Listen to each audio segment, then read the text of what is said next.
Ngài làm gì thế? Đương nhiên là muốn nếm thử hương vị của mỹ nhân đẹp nhất Long Yên rồi. Thả ta ra.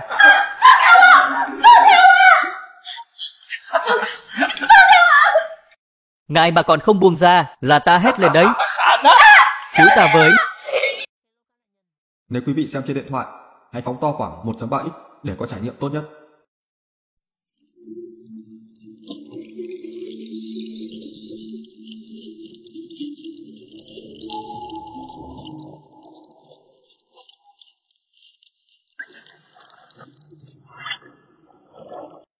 Chẳng lẽ đây chính là mộ của Thái tử Long Yên sao? Giáo sư Triệu, đây là một phát hiện quan trọng của giới khảo cổ đấy. Nghe đồn, tên này chính là một tên phế vật chơi bời trác táng, hoang dâm vô độ, nhưng sau này lại mở ra thời Long Yên thịnh vượng. Thật muốn biết đã có chuyện gì xảy ra.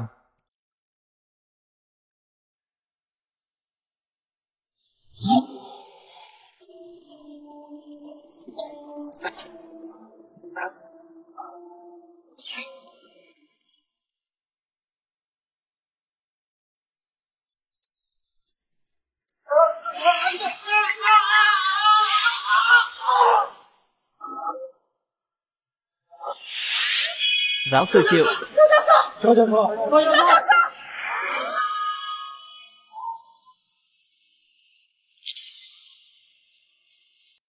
Vóc dáng của Giang Yến này đúng là thật mọng nước.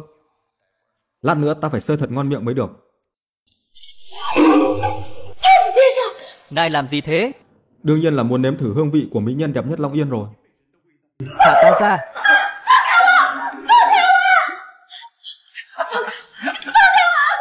Ngài mà còn không buông ra là ta hét lên đấy. Cứu ta với.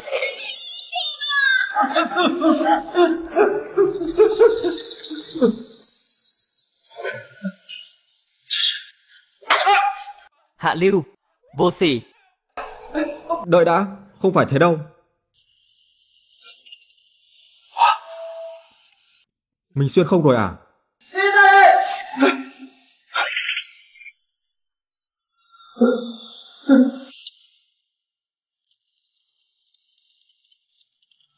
Dám làm nhục tiểu thư nhà ta, cho dù ngươi có là thiên tử, ta cũng không tha cho ngươi. Đúng thế, lát nữa hoàng thượng sẽ chủ trì công đạo cho Giang Yến. Mình đã xuyên không thành tên thái tử phế vật của Long Yên quốc rồi.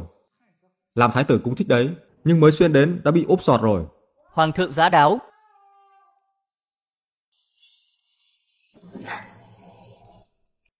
Tham kiến bệ hạ. Tham kiến phụ hoàng. Bình thân, tạ bệ hạ. Còn không mau cởi trói cho thái tử đi. Hoàng huynh, huynh là thái tử lại làm nhục Giang Yến trước mặt mọi người. Đúng là không coi phụ hoàng và Giang Trung úy ra gì cả. Tên này mình biết, hắn là tên hèn hạ số 1 Long Yên. Theo đuổi Giang Yến nhiều năm chưa thành, đúng là vô dụng. Nghe danh thái tử nam nữ không tha, hoang dâm vô độ từ lâu, nhưng không ngờ rằng lần này đến cả tiểu nữ cũng không bỏ qua, đúng là ức hiếp người quá đáng. Bệ hạ, xin hãy làm chủ cho thần. Thành Nhi, những lời bọn họ nói có phải thật hay không? Phụ hoàng, minh giám. Hôm nay Nhi thần ngắm trăng ở Huyền Hà Lâu, nghe nói Giang Yến cô nương cũng ở đó, nên muốn đến tặng mấy bài thơ chế để bày tỏ tấm chân tình này. Không ngờ lại thấy Giang đại nhân ở đây. Toàn những lời bịa đặt, ban nãy rõ ràng là ngươi. Ta không nghe nhầm chứ? Huynh muốn tặng thơ cho Giang Yến sao? Đúng thế. Hoàng huynh, từ bé huynh đã mải chơi, thầy giận đến nỗi bỏ đi mấy lần, làm trò cười cho cả Long Yên. Bây giờ huynh nói huynh biết làm thơ, không phải kiếm cớ để qua chuyện đấy chứ? Đệ, các cụ có câu sau 3 ngày xa cách nên nhìn nhau với ánh mắt ngưỡng mộ. Ta đã không còn là ta của ngày xưa nữa rồi. Được, vậy huynh có dám tỉ thí với ta không? Ta phải xem Hoàng huynh thay đổi lớn nhường nào. Được.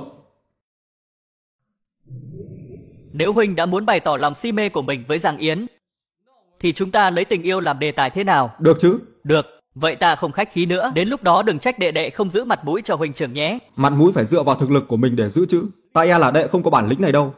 Huynh, sao nào, không tin à? Nhị hoàng tử ngưỡng mộ tiểu thư nhà mình đã nhiều năm, thơ chuẩn bị đã chất thành núi rồi.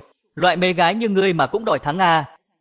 Nhị hoàng tử đã miệt mài sách vở thơ ca như nước chảy mây trôi. Ngươi dám với bẩn sự trong sạch của con gái ta, để xem ngươi sẽ dập tắt khí thế của ngươi như thế nào. Hoàng huynh, mấy ngày không gặp, bản lĩnh khoe khoang của huynh giỏi hơn quá nhỉ. Đến cả mấy việc này mà cũng dám chém gió à? Ta phải dạy dỗ cho ngươi một bài học. Đệ, đừng nói nhảm nữa. Bắt đầu đi. Được. Hôm nay thật có phúc khi được nghe mấy lời thơ ca quý báu của nhị hoàng tử. Đúng. Mộng Mộng Thủy, Mộng Hoàn Trung. Ở đây đang có một người nhớ chăng? Thơ hay. Nhị hoàng tử mà ra tay thì gạo cũng phải xay ra cám. Được rồi Hoàng huynh, đến lượt huynh rồi. Kẻ phế vật như thái tử thì lấy gì ra để so thơ với nhị hoàng tử chứ? Đúng thế, dù sao thì hôm nay cũng đã nghe thơ của nhị hoàng tử rồi.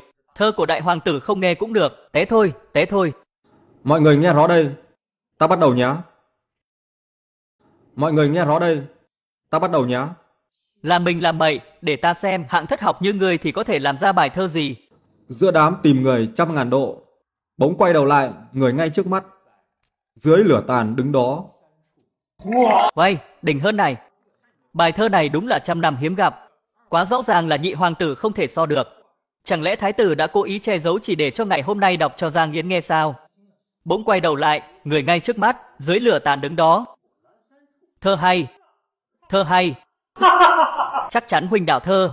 Trình độ của huynh không thể nào làm ra thơ hay thế được. Đúng rồi, chắc chắn là huynh nhờ con chat GPT làm hộ. Chắc chắn huynh đã nhờ nó, hóa ra là thế. Ngươi là thái tử mà lại đi đạo thơ à?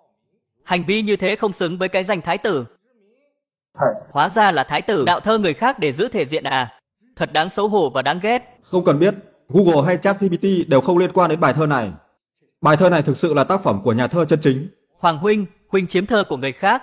Nói mình là nhà thơ chân chính, ta chưa từng thấy ai mà vô liêm sỉ như thế. Sao nào, không tin à? Được, thế thì để ta làm thêm bài thơ nữa. Bệ hạ, không hay rồi. Có chuyện gì? Công chúa Tây Tạng đã dẫn sứ đoàn vào lãnh địa nước ta, tuyên bố muốn hủy hôn với thái tử và đòi bồi thường về trận bại chiến trước kia. Hơn nữa, sứ đoàn liên tục khiêu khích tài tử đến từ khắp nơi, muốn tấn công bằng văn chương để tiêu diệt nước ta. Những nơi họ đi qua đều không có đối thủ. Cái gì? Không phải chứ? Vừa mới xuân không, sắp bị diệt Bệ quốc hạ, sao? 3 ngày trước, sứ đoàn Tây Tạng khiêu chiến 8 nhà hiền triết Nam Châu, 8 đại văn hào đều bại trận. Cái gì? 8 hiền triết Nam Châu đều bại ư? Cái này, 8 nhà hiền triết Nam Châu nổi danh thiên hạ. Bụng đầy kinh luân sao có thể bại được? Không chỉ thế, sứ đoàn Tây Tạng còn liên tiếp khiêu chiến 8 phái học thuật lớn, 8 phái học thuật đều bị tiêu diệt. Công chúa Tây Tạng còn nói Long Yên ta là nước mù chữ. Một quốc gia lớn như thế lại bại bởi vài người. Sứ đoàn Tây Tạng ức hiếp người quá đáng. Chẳng lẽ Long Yên ta rộng lớn như vậy lại không ai đấu lại được? Truyền khẩu dụ của chấm, văn nhân của Long Yên phải đoàn kết lại để đối phó kẻ địch. Nếu có ai có thể đánh bại sứ đoàn Tây Tạng, sẽ được thăng quan tiến chức, phong vạn hộ hầu. Phụ hoàng, nhi thần nguyện lòng ứng chiến. Thành nhi, quốc gia gặp khó khăn. Người là thái tử, nên tranh thủ cơ hội này chứng minh bản thân, để xóa bỏ nghi ngờ của bách tính về người. Nếu như hủy bỏ mỗi hôn sự này, thì chính là sỉ nhục quốc uy của Long Yên ta. Đến lúc đó ngôi vị thái tử của ngươi cần tìm người thay rồi. Ấy, phụ hoàng, hoàng huynh hoang dâm vô độ, ăn chơi trác táng. Ngươi đừng làm khó huynh ấy nữa. Không dễ gì mới xuyên không thành thái tử, sao có thể bị phế được? Nhi thần, tuân chỉ. Nhi thần nhất định sẽ đánh bại Tây Tạng. Hoàng huynh, huynh không biết thực lực của mình nằm ở đâu à? Còn dám nói là có thể đánh bại nữa sao? Nếu huynh thua, thì không chỉ một mình huynh mất thể diện đâu. Đợi đến lúc nghênh chiến, ta sẽ để đệ thấy được thực lực của thánh thơ hiện giờ. Phụ hoàng, chuyện này vì hoàng huynh mà ra, nếu như không trừng phạt gì, sợ là mọi người sẽ không phục. Đến lúc đó, người thiên hạ sẽ nói chúng ta bao che lẫn nhau làm loạn kỳ cương việc này. Vậy đệ có dám cược với ta không? Nếu lần này ta đánh bại sứ đoàn Tây Tạng, thì đệ quỳ xuống dập đầu 3 cái thật kêu cho ta. Huynh, nếu huynh không thể thì sao? Nhi thần sẽ lập quân lệnh. Nếu lần này thất bại, Nhi thần sẽ nhường ngôi vị thái tử này cho người có tài có đức. Được, nói được làm được, tứ mã nan truy. Được.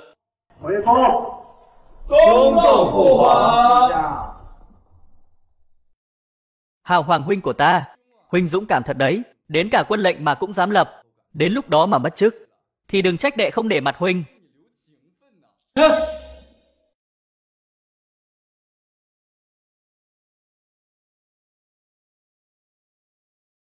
Giang Yến cô nương đang lo lắng cho ta sao? Có quỷ mới lo cho người, mà có vậy thì sao?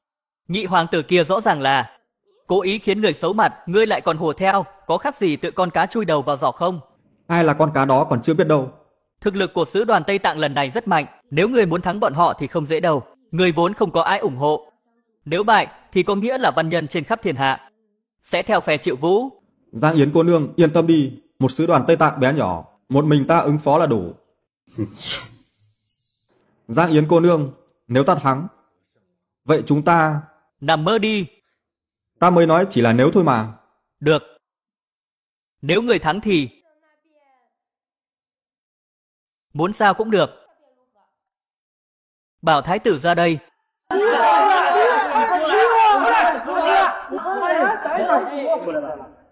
Các vị là ai mà dám gây ồn ào trước cổng Đông Cung?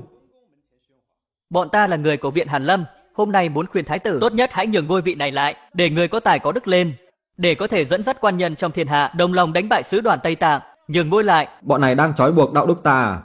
Các vị, có ý gì thế? Sứ đoàn Tây Tạng đó đến vì thái tử của chúng ta, người nghênh chiến chỉ cần là thái tử là được, chứ không phải Triệu Thành ngươi. Xem ra hôm nay các vị đến đây là muốn trở mặt với ta. Vậy thì sao? Thái tử cũng lo thành tội nhân sau khi chiến bại.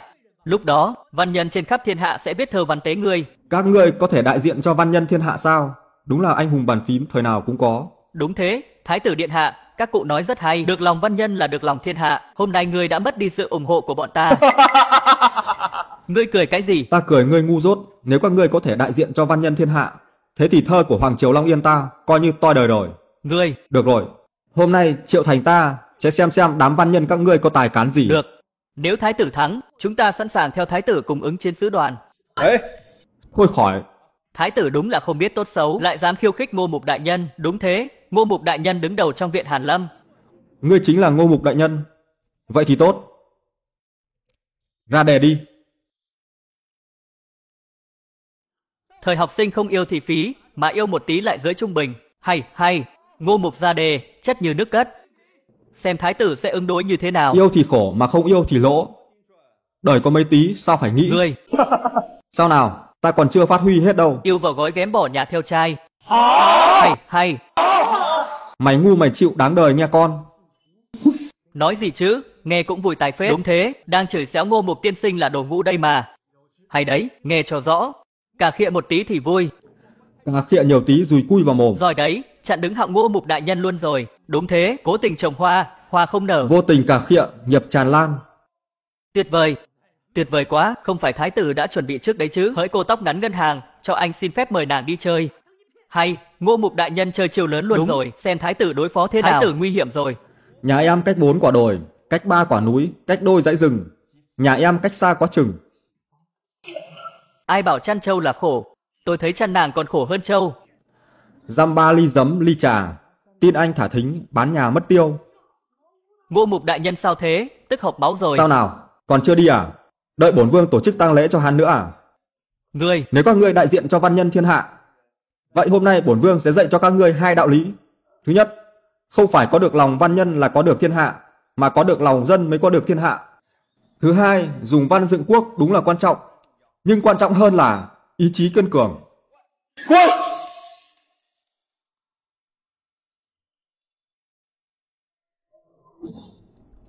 Giang Yến, sao cô lại đến đây? Đương nhiên là đến xem trò cười. Người đã đắc tội với Viện Hàn Lâm. Đánh văng một cú đấm để tránh trăm cú đấm. Nếu hôm nay ta dung túng cho bọn họ, thì hết Viện Hàn Lâm rồi lại đến Viện Thái học của cô nữa.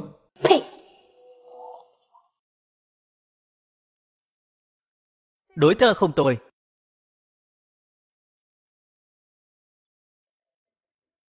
Bẩm điện hạ, Ngô Mục đại nhân bại rồi. Cái gì? Bại rồi?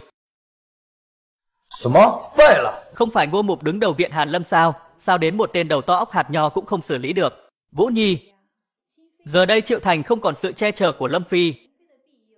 Chỉ là một con chó đi lạc mà thôi. Khác gì tên phế vật, không đáng phải lo. Nhưng mẫu hậu, bây giờ tên phế vật này trêu hoa ghẹo nguyệt khắp nơi. Đến cả nữ nhân của con, hắn cũng dám động vào, còn điên lắm. Vội gì chứ, con cũng biết sức khỏe của phụ hoàng con. Ngày một kém đi rồi, chỉ cần chúng ta nghĩ cách để phế thái tử, đợi đến ngày phụ hoàng về trời, con sẽ là vua của Long Yên, còn về con nhóc Giang Yên kia cũng ắt tự bỏ đến thôi. Mẫu hậu nói đúng, con nghe theo mẫu hậu hết. À, đúng rồi, lần này Tây Tạng khí thế hừng hực đã đánh bại nhiều văn sĩ nổi danh, bây giờ thành Long Yên, ai ai cũng sợ hãi mất sạch danh tiếng, nên không một ai dám đứng ra ứng chiến. Càng những lúc thế này, càng không được sợ hãi. Nếu không danh tiếng của nhị hoàng tử con, sao mà nổi danh được? Ý của mẫu hậu là đây là thời cơ tốt nhất để làm bật danh tiếng của con, không được lơ là.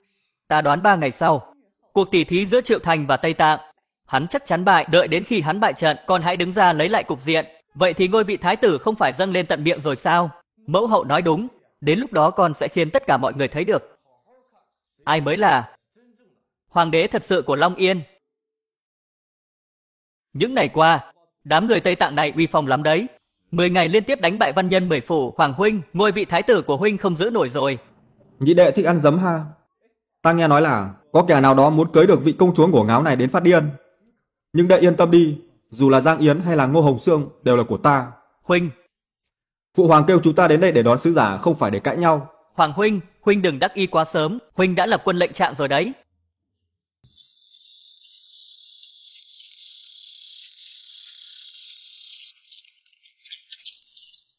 Ngươi là Triệu Thành sao? Chính xác.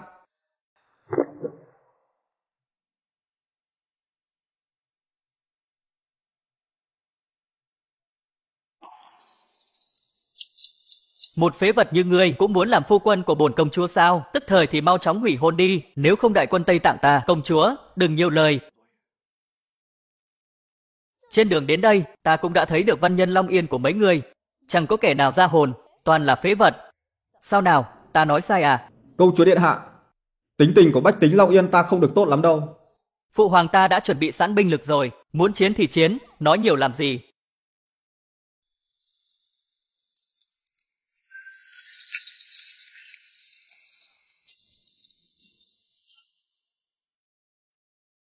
Công chúa, lần này đến đây là có việc gì? Bệ hạ, lần này ta đến đây là vì hai chuyện. Một, xóa bỏ hôn ước giữa bổn công chúa và thái tử vô dụng của các ngươi. Hai, luận văn võ, ta muốn tỉ thí một lần với quý quốc. Nếu bọn ta thắng, Long Yên buộc phải trả lại 2 tòa thành mà Tây Tạng ta đã chia cho các ngươi trong trận chiến 10 năm trước. Xem ra Tây Tạng không định để lại một đường lui cho bọn ta nhỉ. 10 năm trước trong trận Thiết Nhẫn, Long Yên đã sát hại 5 vạn tướng sĩ của Tây Tạng ta. Lúc đó các ngươi có để lại đường lui cho bọn ta không? Sao nào, Long Yên không dám ứng chiến sao? Viện Thái học của các ngươi đâu, Viện Hàn Lâm của các ngươi đâu, không ai có thể đứng ra sao? Còn có, tên thái tử vô dụng của mấy người đâu? Long Yên ta ứng chiến.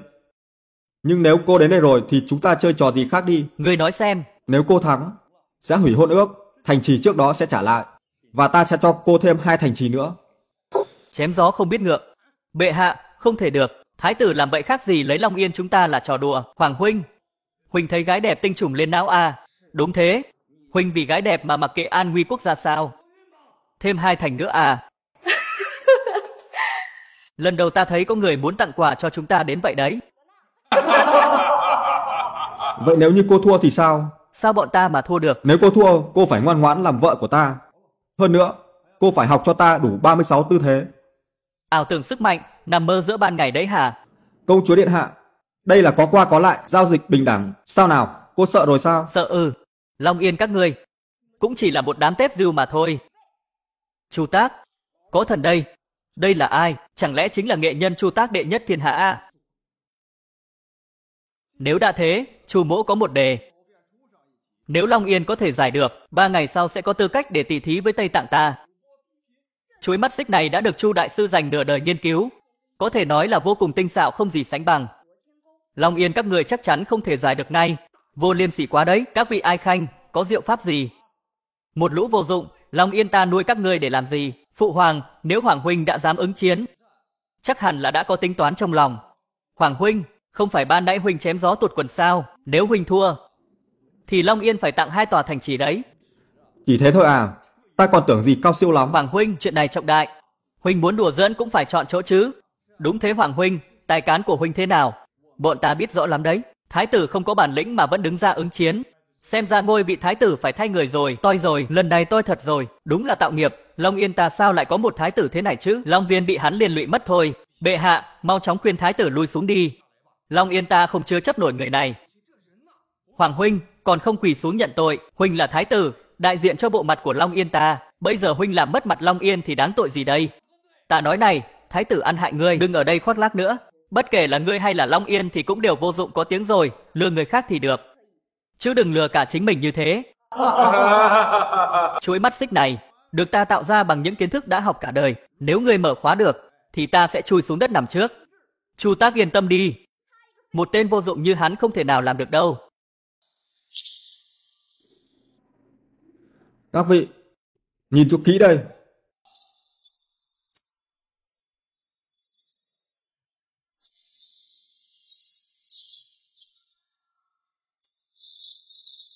Gỡ rồi, thái tử gỡ được rồi, đây là chuỗi mắt xích liên hoàn đấy. Chuyện này, gỡ ra dễ thế ư, sao mà thế được, không hổ là thái tử của Long Yên ta. Không phải ta đã nói rồi sao, có tay là giải được. Chỉ tiếc là quá đơn giản, ta còn chưa tận hưởng nữa. Không thể nào, không phải ngươi nói không ai có thể gỡ được thứ này sao? Tránh ra cho ta, thứ vô dụng. Tây Tạng các ngươi nghiên cứu cả một đời cũng chỉ nghiên cứu ra thứ này à? Thứ này cho trẻ con 3 tuổi của Long Yên chơi còn được. Được, vụ 2 tòa thành bổn công chúa nhận kèo, 3 ngày sau. Lấy văn võ quyết đấu trận nữa.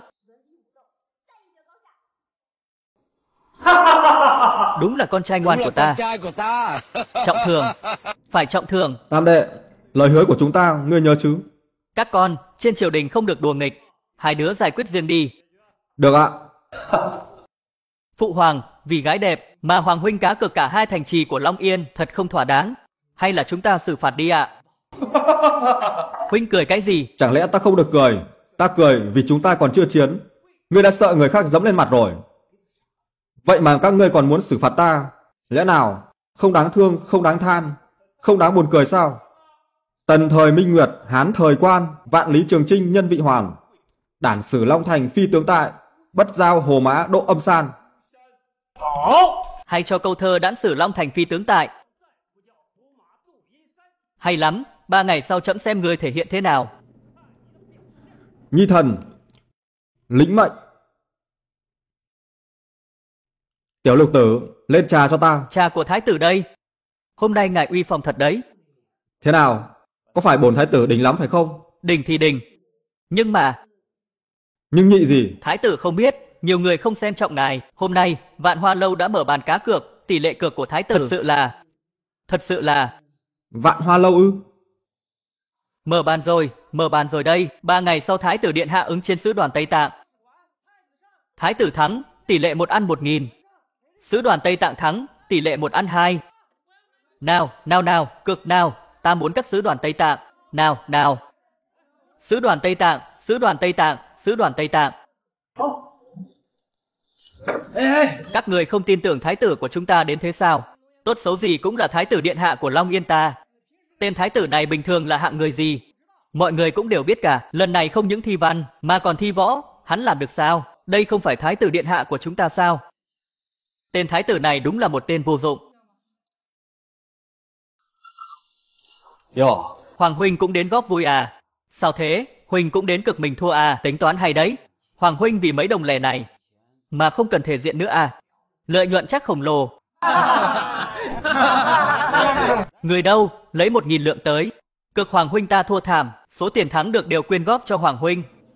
Tiểu Lục tử, mang 1 vạn lượng ra đây, cược ta thắng. Nào có tiền chứ? Tôi cũng không cực nổi. Nếu hoàng huynh đã có hứng thế, hay là chúng ta mở riêng một bàn trước mặt bàn dân thiên hạ đi. Được, chơi thế nào? Nếu hoàng huynh muốn chơi, thì ta sẽ vét sạch toàn bộ gia sản, 8.000 lượng vàng. 3 ngày sau, nếu hoàng huynh thắng, 8.000 lượng vàng này sẽ là của huynh. Hơn nữa ta sẽ dập đầu xin lỗi huynh tại chỗ. Muốn cho không tiền ta đến thế cơ à? Nhưng nếu huynh thua, thì huynh phải quay lại nơi này, để ta cưỡi huynh đi 3 vòng Vạn Hoa Lâu, thế nào? Được, một lời đã định. 3 ngày sau, đừng trách kẻ làm huynh đây không cho ngươi mặt mũi. Triệu Thành, thời hạn 3 ngày đã đến, tỷ thí của chúng ta có thể bắt đầu rồi chứ? Cô muốn chơi cái gì, ta chiều đến cùng. Được, chúng ta lấy văn để đấu, 5 tháng 3. Được, cô muốn thi cái gì vậy? Vậy, bắt đầu với câu đối đi. Thái tử điện hạ, đối thủ của ngươi là ta. Tại hạ, Chu Mộ Dung. Hỏng rồi, Chu Mộ Dung đấy, hắn là kẻ đối thơ hàng đầu thiên hạ đấy. Tôi rồi, lần này tôi rồi. Chúng ta thua chắc rồi. Nghe cho rõ đây.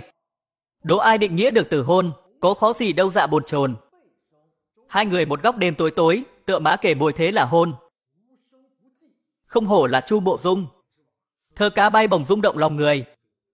Thơ chạy thành dòng, nghe mướt mượt, hình ảnh sắc nét, Dễ hình dung nghe mà Dục Dịch không kìm được lòng. Đúng là tuyệt tác, lời thơ thế này. Thái tử nên ứng đối thế nào đây? Sao nào, ngươi không đối được chứ gì, còn không mau nhận thua đi. Ai nói ta không đối được chứ? Các ngươi dựng tai lên mà nghe cho rõ. Đố ai định nghĩa được nụ hôn, có khó gì đâu một tâm hồn.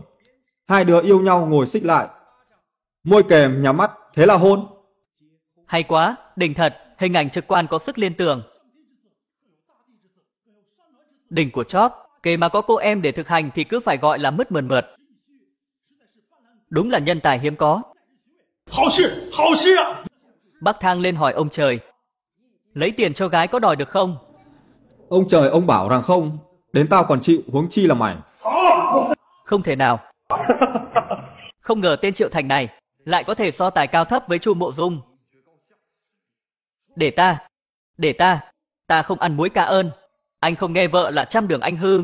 Hay, xem ra Chu Mộ Dung bắt đầu nghiêm túc rồi. Cá không ăn muối cá ươn, vợ mà cái chồng lên giường hãi ngay. Được rồi, không chơi với các ngươi nữa, để ta ra đề, để xem sứ đoàn Tây Tạng các ngươi đối lại thế nào. Chúc nhau sống khỏe như trâu, sống dai như đỉa, sống lâu như rùa. Tiền tài danh vọng từa lưa, gia đình đầm ấm cho vừa lòng nhau. Ngươi, Chu Vô Địch mau đáp lại đi, đúng thế, mau cho bọn họ biết mặt đi. Chu Vô Địch ngươi đừng giấu bài nữa, mau khiến mấy tên bổ chữ Long Yên kiếm chỗ chùi xuống đi, để bọn họ biết sự lợi hại của Tây Tạng chúng ta, nếu không mất mặt lắm. Không phải ngươi vô địch thiên hạ sao, đối đi. Chu công tử, không đối được cũng không sao hết, nhận thua không phải mất mặt, đúng không Chu Vô Địch? Đối đi, mau đối đi. Ngươi, các ngươi ức hiếp người quá đáng.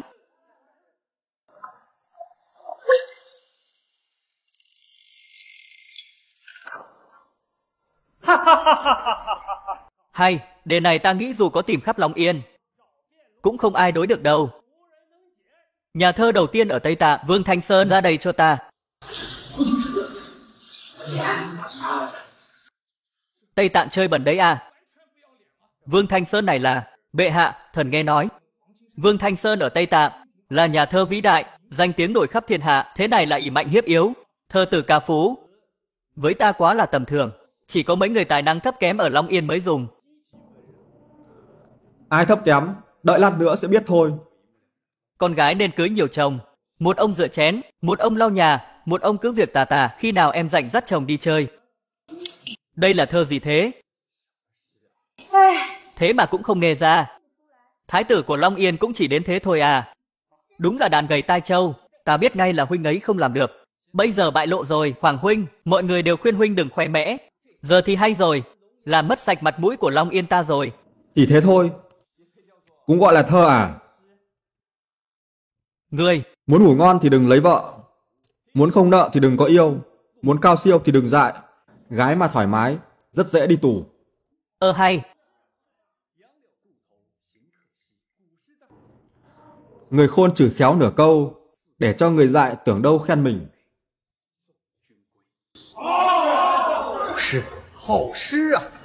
Những chú trâu thích cỏ, tụi trẻ nhỏ thích em, lẽ nào em không biết? Có người thầm thích em, mẹ mua cho con heo đất, tiền anh đem cất, sau này cưới em. Thời tiết trái gió trở trời, trái tim lỡ nhịp, cả đời thương em. Đừng nói là Long Yên bọn ta bắt nạt các ngươi nhá, các ngươi còn giỏi thơ gì nữa? Thơ con cóc, ta giỏi thơ con cốc nhất. Thơ con cốc à? Được, tiếp tới bến luôn, vậy ta đi trước nhá. Rau tôm nấu với ruột bầu, chồng chan vợ húp gật đầu khen ngon. Chỉ tội cho cái thằng con, đứng ngoài chầu trực biết ngon là gì. Ngươi mau đối đi kìa. Ai mới là kẻ vô dụng? Giờ thì rõ rồi chứ. Ta đối. Không phải người vô địch thiên hạ sao? Mau đối đi chứ. Công chúa đại nhân, tên này là thi nhân đỉnh nhất mà lão phu từng gặp. Quả thực là thơ của hắn quá cao siêu tuyệt diệu. Vi thần. Nhất thời. Đêm nay trời đẹp nhiều sao. Ngước lên tôi hỏi trời cao vài điều. Sao con chẳng có ai yêu? Công danh sự nghiệp như diều đứt dây. Tiền trong túi nó chẳng dày. Con phải sống hết đời này vậy sao? Ông trời nói giọng thể thao. Để nguyên tao ngủ trăng sao ngứa mề. Ngươi mau chép lại đi, thơ hay. Không thể nào, trên đời này sao lại có nhân tài như thế chứ? Thứ vô dụng. Lùi xuống. Đúng là con trai của ta. Công chúa Tây Tạng, giờ thì cô phục rồi chứ? Không tính. Sao lại không tính? Những bài thơ này không phải do ngươi làm. Người đời đều biết ngươi là kẻ dốt nát. Đúng là huynh ấy đã sao chép. Đúng thế, đúng là Hoàng huynh không có bản lĩnh này. Sứ đoàn Tây Tạng của cô chơi hậu đồng ta. Ta không lời oán trách. Sao thế? Bây giờ lại ăn vạ thế. Ngươi, Tây Tạng quả nhiên là nước nhỏ bé tầm thường. ta tuyên bố, vòng thứ 2. Thái tử điện hạ chiến thắng. Vòng thứ 3. Bọn ta muốn đấu võ. Đấu võ? Sao không dám à? Trần Nguyên Bá, có mặt tướng.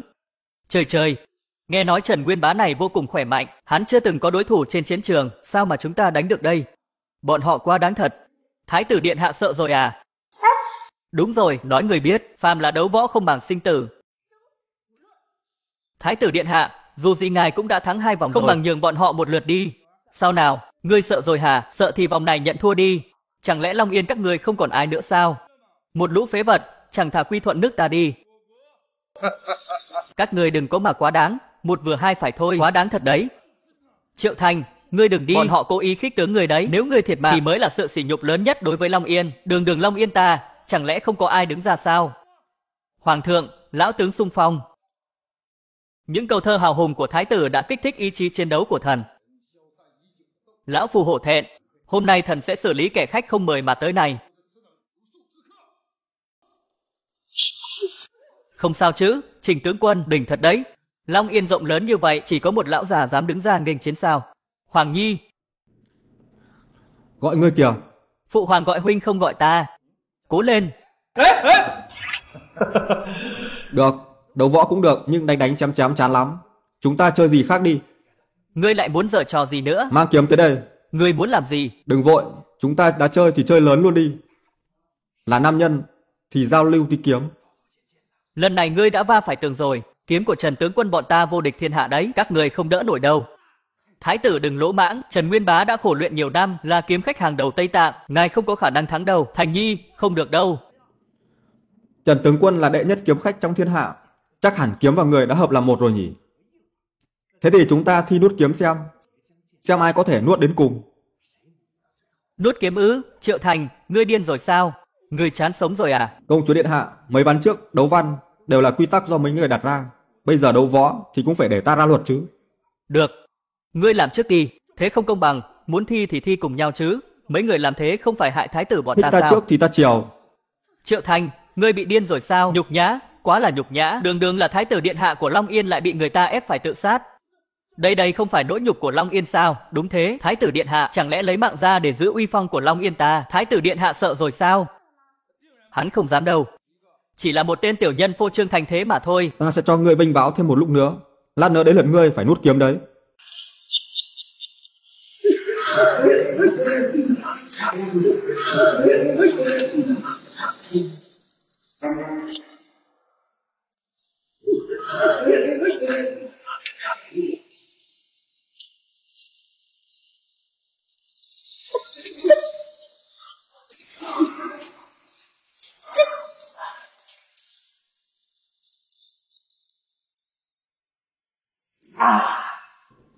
Xong. Hắn không sao thật kìa. Sao có thể như thế?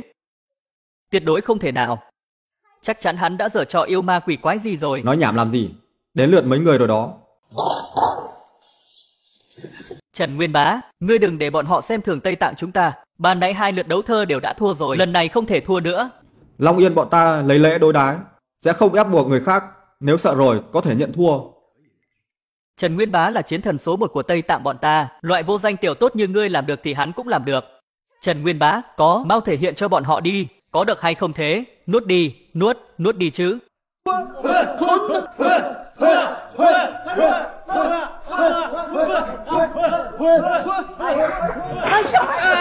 Đại nhân, vi thần không làm được, vi thần không có bản lĩnh này. Công chúa tha mạng.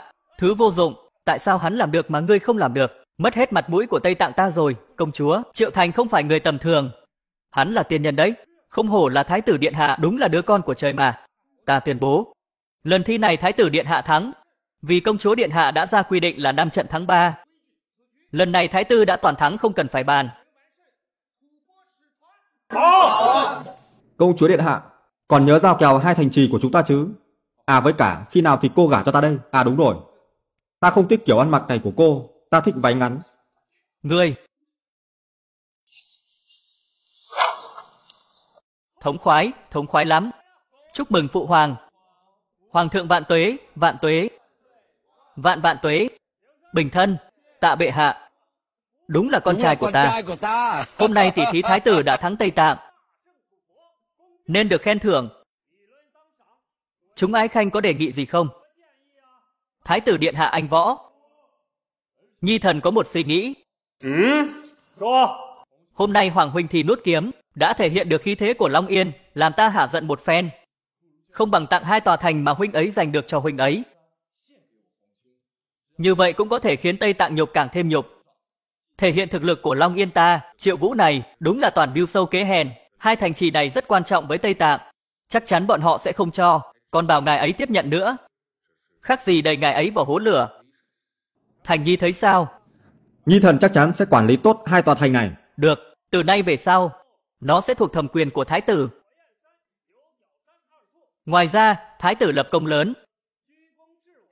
Về lý nên thưởng, trẫm sẽ ban cho thái tử một kim bài miễn tử, một thượng phương bảo kiếm.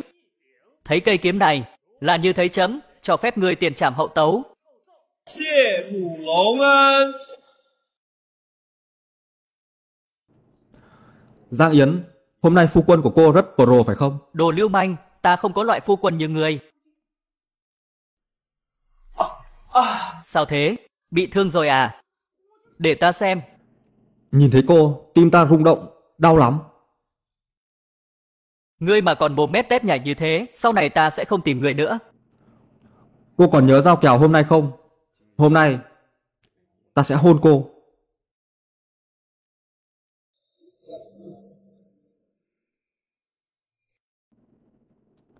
Sao thế? Không thích à? Thế cô hôn ta cũng được.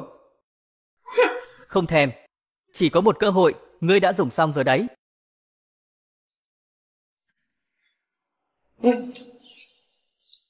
Đây không phải trừng phạt, đây là phần thưởng.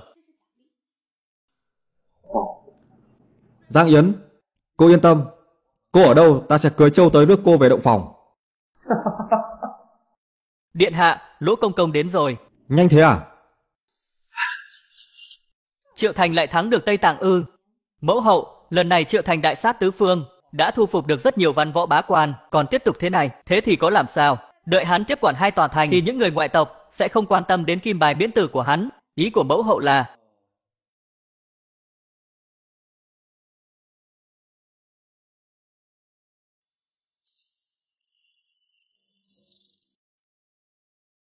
Phụng Thiên thành vận.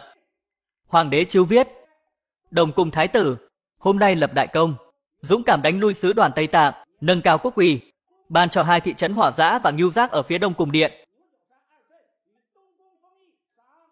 Thưởng thượng phương bảo kiếm, thấy kiếm như thấy hoàng thượng. Thưởng kim bài miễn tử. Lệnh thái tử 1 tháng sau xuất phát tiếp nhận 2 trấn. Khâm thử. Phụ hoàng vạn岁vạn岁vạn vạn岁. Thái tử đúng là rất được lòng bệ hạ. Chúc mừng, chúc mừng. Thái tử, tiếp chỉ đi. Thế thôi à? Thế thôi. Đường xá xa xôi thế, không cho tí lộ phí đi đường à?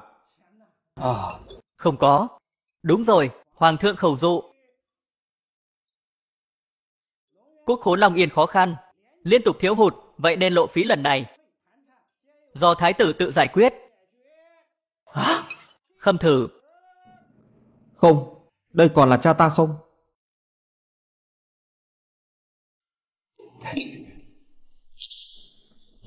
Vàng đấy, vàng thật. Bằng sắt đó.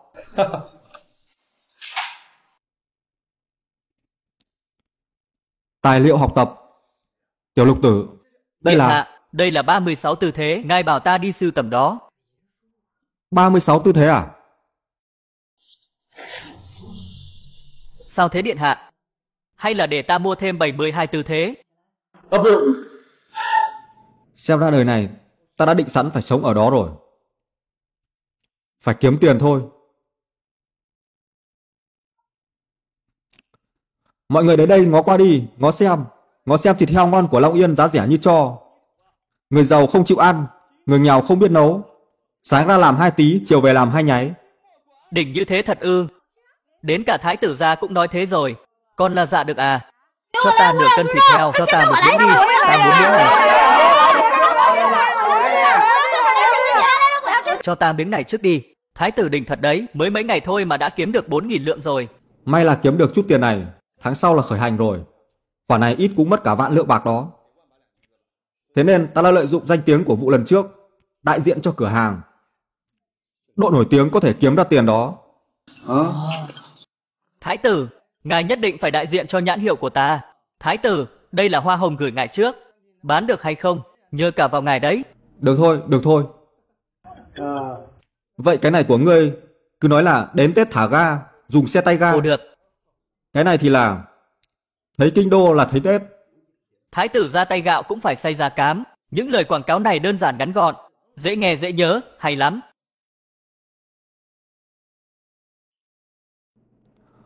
Công, đây là... Thái tử điện hạ lễ bộ bảo ta mang toàn bộ sổ sách của đất phong lần này tới. Mời thái tử xem qua. Cái gì? Đã lên tới 20.000 lượng. Điện hạ, lần này đường xa vất vả, có rất nhiều tùy tùng đi theo. Ngài là điện hạ, khí thế của hoàng gia không thể thua được. Lần này ngài đi đất phong là để ân trạch thiên hạ cho bệ hạ, bao nhiêu thứ cần phải lo đến. Chi tiêu không ít đâu. Vậy, bên phụ hoàng, bộ hộ còn hạn hẹp hơn, không có xu nào cả. Vai nhái, ông già này ác thật đấy. Hết cách rồi điện hạ, đây là chỉ ý của hoàng thượng. Điện hạ, vậy ta về trước đây.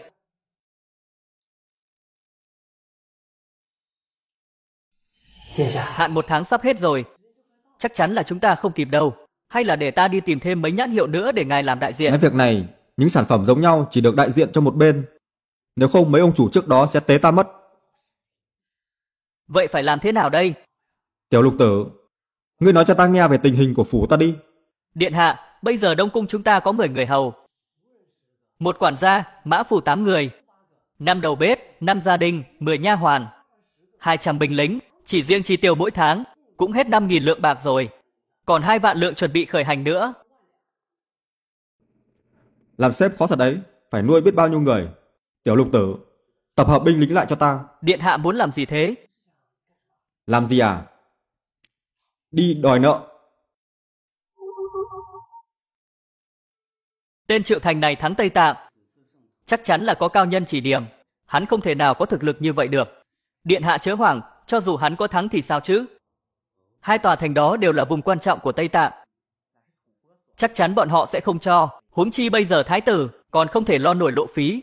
Ngài nói xem hắn có thể hoàn thành đúng hạn sao? Cuối cùng rồi hắn sẽ phạm phải đại tội làm trái thánh chỉ. Đúng thế. Hơn nữa, ta đoán tên thái tử vô dụng đó sẽ lập tức tới để đòi khoản nợ 8.000 lượng từ vụ cá cược.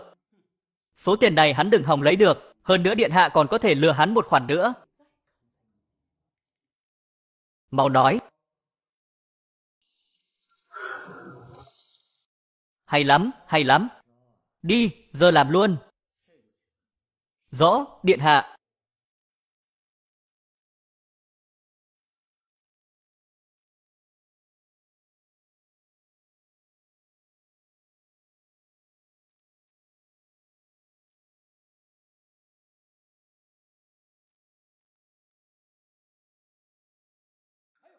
Ca ca tốt của ta tới rồi à?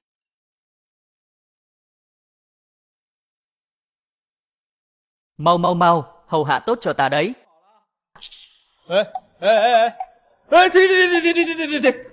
Ta đến để bàn việc quan trọng, tránh ra. Ta nói này ca ca, không cần lo lắng vấn đề tiền nong đâu. Hôm nay để chúc mừng huynh chiến thắng, ta sẽ bảo hết. Cái đấy thì khỏi. Đệ còn nhớ kèo của chúng ta mấy ngày trước đúng không? Hoàng huynh nói cái gì thế? Tận mắt chứng kiến tài năng của huynh đương nhiên là nhớ rồi. Được rồi, thế thì đừng phí lời nữa. Đem 8.000 lượng tới đây đi, rồi dập đầu 3 cái thật kêu cho ta. Tình cảm ngưỡng mộ của ta đối với ca ca hiện giờ như sông Cửu Long không bao giờ cạn. Ca ca huynh nỡ lòng nào đối xử với đệ như vậy sao? Đệ có thể đàn ông hơn một tí không? Ca ca, huynh tha thứ cho đệ một lần đi mẹ. Để đảm bảo sẽ không có lần sau nữa đâu. Gớm quá má ơi, buồn nôn vãi. Ở thế kỷ 21 thì ta đã cho hắn sang Thái rồi. Rồi. Thế thì miễn dập đầu, nhưng 8.000 lượng thì không thể thiếu một xu, đưa đây. Ca, không phải đệ bùng nợ, nhưng bây giờ đệ nghèo lắm. Trong thời gian ngắn không thể có nhiều tiền như thế. Này, lão tứ, có nhiều người chứng kiến lắm đấy. Ngươi còn muốn bùng nợ à? Đệ biết gần đây huynh thiếu tiền, cần tiền để đi nhậm chức mới đúng không? Nhưng mà, ta không có tiền mà. Lần đầu tiên thấy một thái tử nghèo nàn thế đấy, khó khăn quá nhỉ. Thái tử điện hạ, hay ngài cầu kin tứ hoàng tử để ngài ấy bố thí cho miếng cơm ăn. Các ngươi đúng là vô liêm sỉ. Hoàng huynh nói gì thế? Gần đây ta lỗ rất nhiều tiền. 8.000 lượng này cũng không phải một con số nhỏ. Nhất thời không có cũng có thể hiểu được. Không, hôm nay ta buộc phải lấy 8.000 lượng này.否则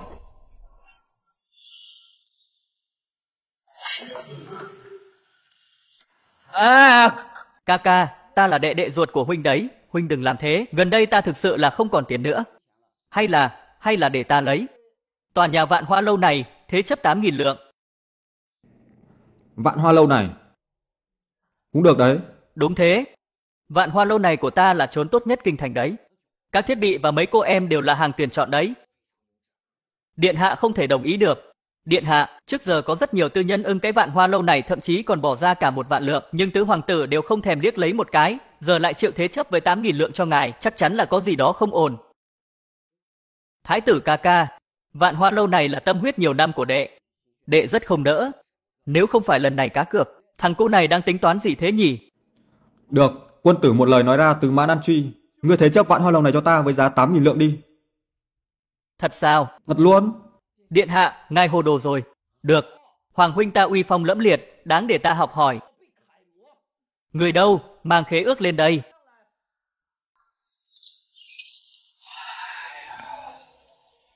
Đã sai hạ nhân chưa? Điện hạ yên tâm đi, đã sắp xếp xong rồi. Chỉ cần còn ở trong Long Yên, thì bọn họ đừng hòng lấy được muối và rượu ngon. Ta phải xem, không có muối và rượu thì bọn họ đón khách thế nào.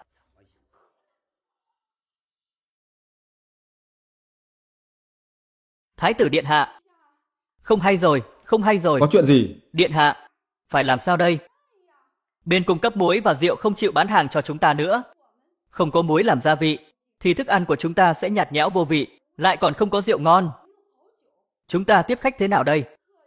Điện hạ, ta đã nhắc nhở ngài rồi, ngài còn không tin. Bây giờ thì hay rồi, hắn bán Vạn Hoa lâu này, xong lại mở ngay Di Hồng lâu ở bên cạnh. Hắn lúc đoạn sạch bên cung ứng rượu và muối luôn rồi.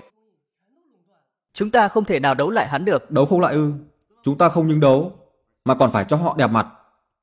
Để hắn thua đến mức không dám gây chuyện với ta nữa. Đến bước đường này rồi, mà thái tử vẫn còn tự tin thế à? Điện hạ, bây giờ muối và rượu trong quán không còn mấy nữa. Bây giờ phải làm sao đây? Điện hạ, thôi nương thực sự là một lòng một dạ muốn tốt cho Vạn Hoa lâu. Tuyệt đối không hài lòng. Thôi nương, đứng dậy đi. Nếu đã như vậy, thì cô nói rõ ràng vấn đề của Vạn Hoa lâu cho ta nghe xem. Không phải vội, cứ từ từ nói rõ từng chút một. Điện hạ, nhiều vấn đề quá, sợ là không giải quyết được. Đầu tiên là muối. Muối này là gia vị buộc có để nấu ăn. Nếu không có nó, thức ăn sẽ tệ đi rất nhiều. Khách khứa ăn cũng không ngon nữa. Còn gì nữa? Thứ hai là nguồn khách. Những em hàng còn lại chất lượng rất tốt. Nhưng tứ hoàng tử đã đi bán hoa nhiều năm, sẽ nhanh chóng có thể tuyển thêm được mấy em ngon hơn. Đến lúc đó chúng ta không thể nào so với bọn họ được. Thứ ba là vấn đề rượu. Nhiều khách họ đến đây chỉ để uống rượu. Chúng ta mở quán, nhưng lại không có rượu ngon trên thị trường. Điều này sẽ khiến nhiều khách mê rượu thấy thất vọng. Còn nữa, điện hạ, sang tháng điện hạ phải đi rồi, thời gian có hơi gấp rút. Thôi nương biết ngài tài trí hơn người, nhưng chưa đến 1 tháng. Mà muốn giải quyết những vấn đề này, trừ phi là thần tiên hạ phàm. Các ngươi đợi đó, ngày mai ta sẽ mời thần tiên tới.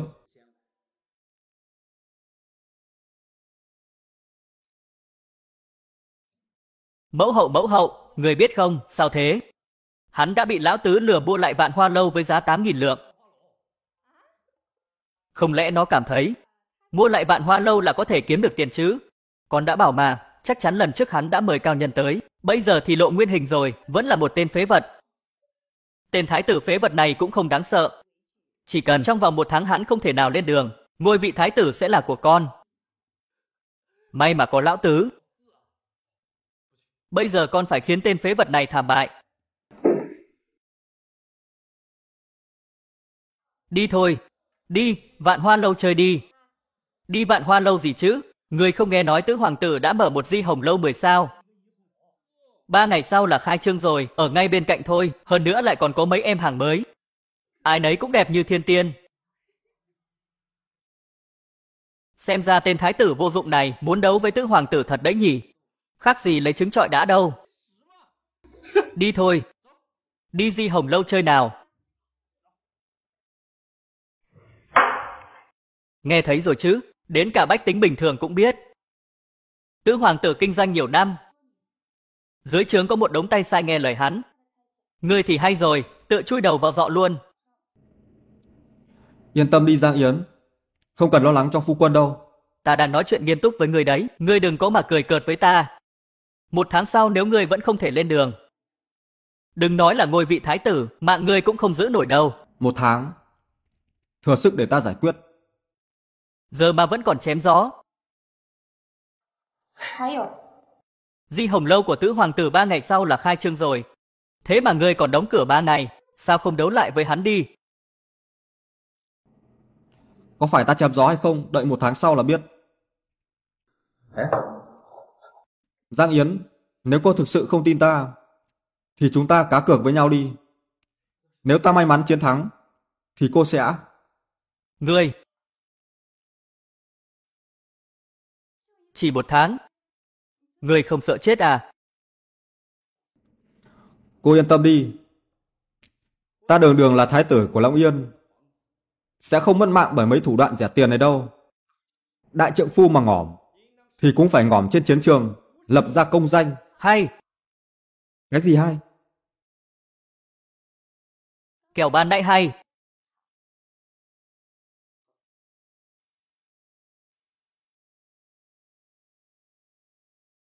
Đây là món đồ gia truyền của Giang gia ta. Đáng giá ngàn lượng. Nếu ngươi thật sự không cóp đủ tiền, thì bán nó đi.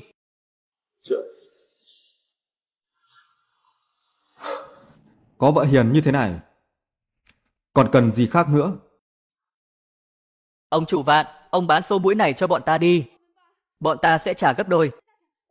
Gấp 3 cũng được, thôi nương. Đây là ý của bên trên, cô không thể trách ta được. Không ngờ, đến cả ông chủ Vạn này cũng có quan hệ với Triệu Nhượng. Ông chủ Vạn, đứng về bên nào phải suy nghĩ cho rõ đấy. Ai đó chỉ là con cừu chịu tội, ta đây vẫn biết rất rõ.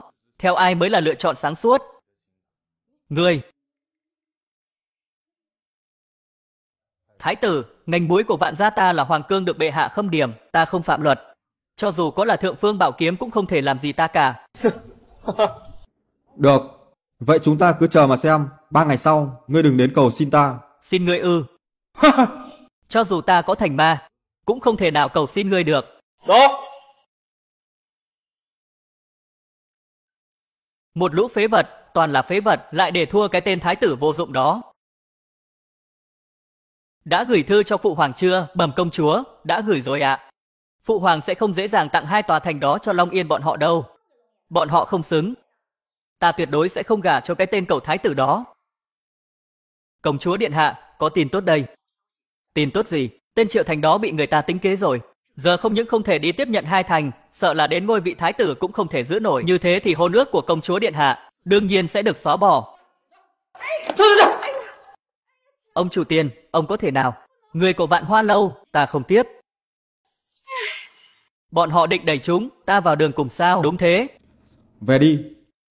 3 ngày sau, ta sẽ khiến mấy người làm ngành buôn muối phải trả giá với hành vi của bọn họ. Thế thì tốt quá. Truyền lệnh của ta, toàn bộ người Tây Tạng trên đất Long Yên 3 ngày sau đến Di Hồng lâu cho ta. Dám để ta phát hiện ai ở Vạn Hoa lâu, chém không tha.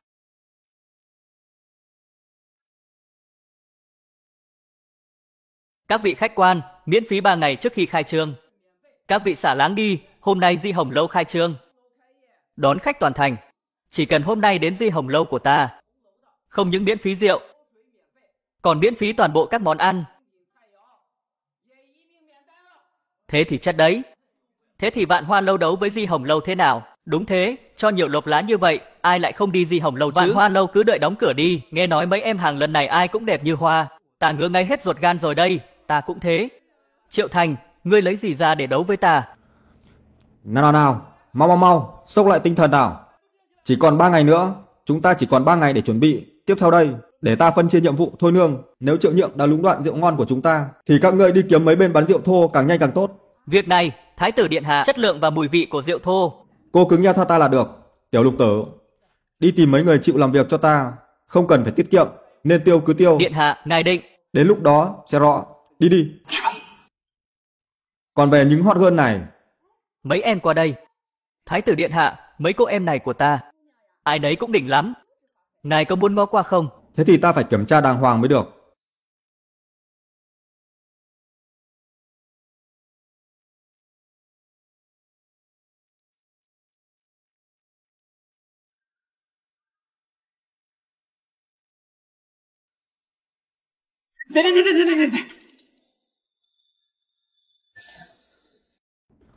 Từ nay về sau, các cô ai mà còn dám uốn éo với nam nhân nữa thì đều bị phạt tiền. Phạt ư? Điện hạ, có phải ngài nhầm lẫn gì không?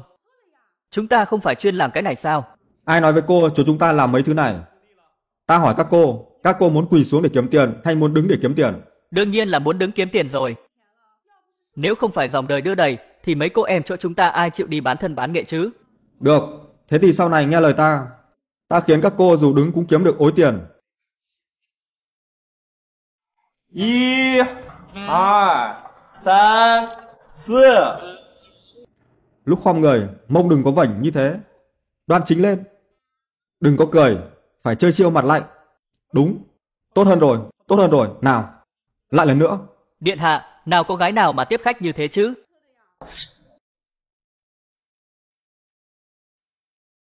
Ta nói này, thái tử ca ca chỗ này của huynh là thành lầu đấy, sao huynh lại huấn luyện ra một đống ni cô thế? Ngươi đến đây làm gì? Ta nói này ca ca, ta nghĩ cũng không cần thiết đợi đến 2 ngày sau đâu, hay là bây giờ, huynh cưới ta đi một vòng Vạn Hoa Lâu, nói không chừng tâm trạng ta tốt, ta lại tiêu chút tiền. Yên tâm đi, chỉ có ngươi chui xuống dưới háng của ta thôi. Dù sao thì từ nhỏ ngươi đã thích làm thế rồi. Huynh, ta xem huynh còn có thể vinh vào đến khi nào, đi.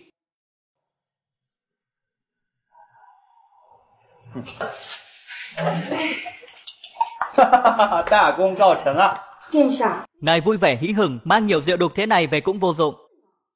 Loại rượu rẻ tiền này, cho dù là hạ nhân của phủ, bọn họ cũng không thèm uống. Ngài làm thế khác nào ném tiền xuống sông. Thôi nương, cô phải học được cách nhìn bản chất qua hiện tượng. Qua hiện tượng ư? Thôi nương, cứ tin ta đi. Đương nhiên rồi, thôi nương xin thề. Được. Vậy ta sẽ cho cô xem thế nào mới gọi là rượu ngon thực sự.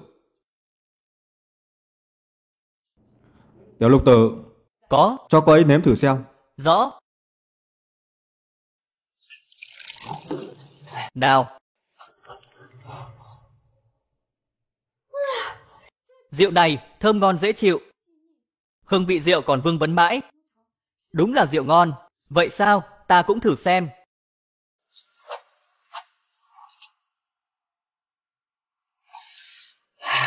Đúng là ngon thật. Điện hạ, ngài đỉnh thật đó. Nhưng nó không giống mùi của rượu đục bình thường. Đúng thế điện hạ, rốt cuộc là sao thế? Bí mật kinh doanh. Bây giờ vấn đề rượu đã được giải quyết, nhưng không có muối để nấu ăn. Vẫn là một chuyện lớn. Thôi nương, đoán xem, đây là cái gì? Điện hạ, ngài đừng vòng vo nữa.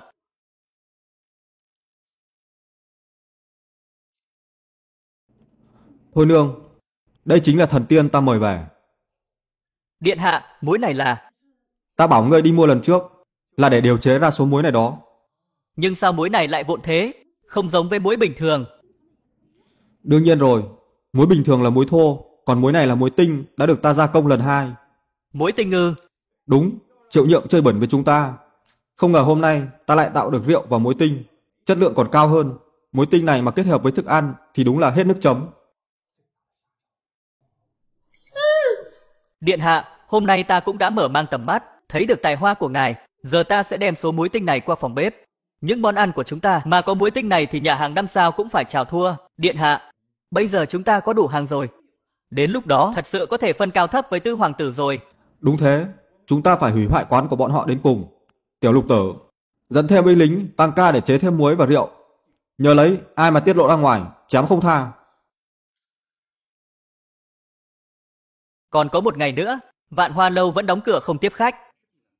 Xem ra là nhận thua thật rồi. Xem quán của chúng ta náo nhiệt biết bao kìa. Không một bàn trống. Điện hạ, thắng thua đã rõ, chúng ta cũng không cần thiết phải xem thêm nữa. Bên ta mới nhập về vài em đào quýt mới. Em đào em nấy đều căng mọng. Đi thôi.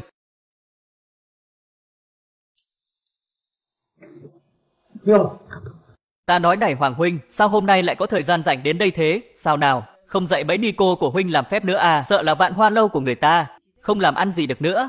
Bây giờ chạy tới đây để quỳ xuống cầu xin tứ hoàng tử đấy. Nực cười. Ta đến để hỏi tứ đệ, Di Hồng Lâu của ngươi có định bán không? Ta trả 3.000 lượng. Ta nói này Hoàng huynh, chuyện đến nước này rồi.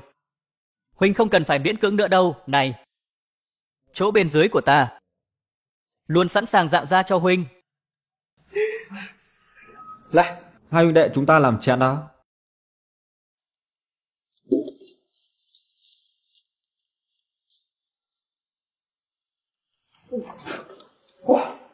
Cái gì thế này? Chó cũng chê. Xin lỗi nhá. Hai người cũng phối hợp với ta quá. Vừa thôi. Để xem ngươi còn vinh báo đến khi nào nữa. Điện hạ cẩn thận, nói không chừng tên phế vật này đến để thăm dò tình hình đấy. Được rồi, không còn sớm nữa đâu Hoàng huynh. Huynh muốn tự ra về hay là... Cáo tử, quán rượu này của ngươi được lắm. 10 ngày sau, ta sẽ đến mua lại nó.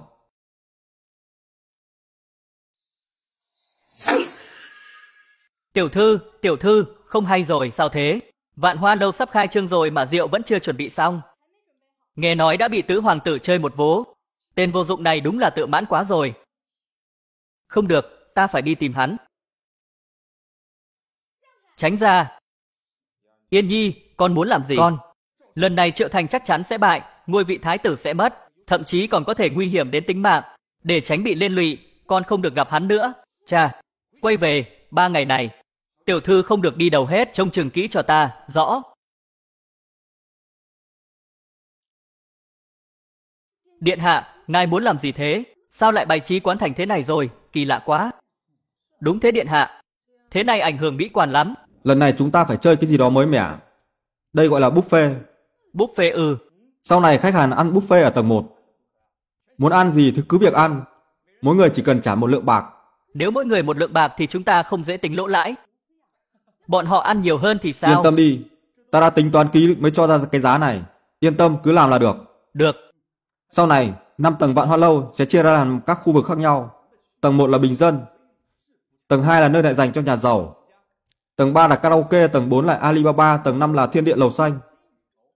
Tầng 1 này khách hàng nào vào cũng được. Còn tầng 2 chỉ có thành viên mới được vào. Hơn nữa, chi tiêu một ngày phải đủ 300 lượng bạc.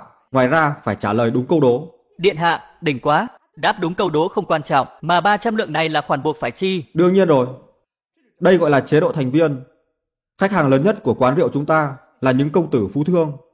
Thứ bọn họ cần là miễn phí ư? Không, bọn họ cần là sĩ diện. Sĩ diện ư? Đúng vậy. Từ hôm nay trở đi, ai chi tiêu từ 1.000 lượng trở lên sẽ tự động trở thành thành viên của Vạn Hoa Lâu. Hơn nữa, chi tiêu mỗi tháng phải trên 200 lượng mới duy trì được thân phận thành viên. Mà hội viên chỉ có thể lên đến tầng 2. Còn muốn lên nữa thì... chúng ta cứ chờ xem. Mấy ngày nữa, ta nhất định sẽ khiến Vạn Hoa Lâu này đầy ắp người.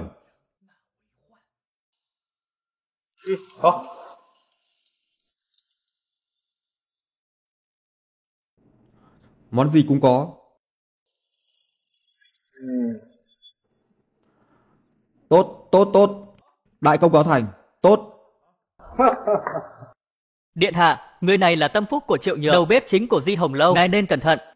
Điện hạ biết rõ rượu không thể thắng được Di Hồng Lâu, chẳng lẽ muốn dựa vào những món này để giành chiến thắng sao? Ngươi, nực cười. Những món này, e là cả đời ngươi cũng không được ăn. Mấy thứ cám lợn này, lão phu không thèm. Nếu 2 ngày sau, ta dùng mấy thứ cám lợn này thắng ngươi thì sao?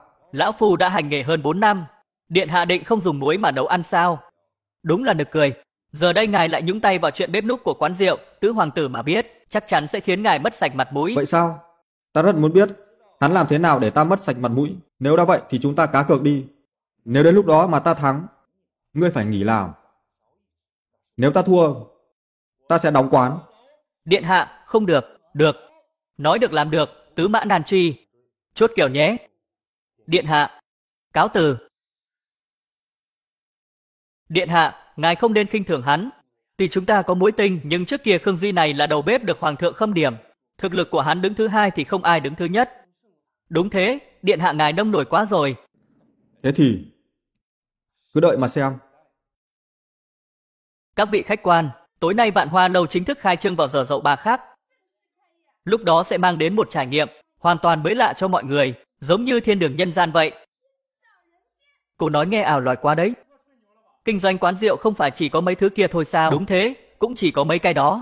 Với cả bọn ta sẽ đưa ra chế độ thành viên. Khách hàng chi tiêu 1.000 lượng ở Vạn Hoa Lâu sẽ tự động trở thành thành viên của bọn ta. Bao nhiêu cơ? 1.000 lượng á? Thái tử này muốn kiếm tiền đến phát điên rồi.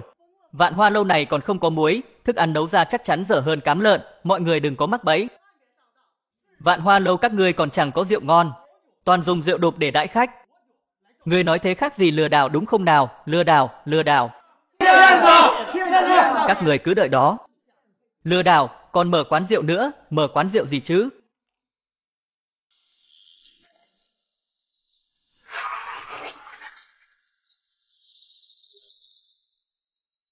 Tiểu thư, người lén chạy ra ngoài thế này, nếu bị trung úy đại nhân biết được thì toi đời mất.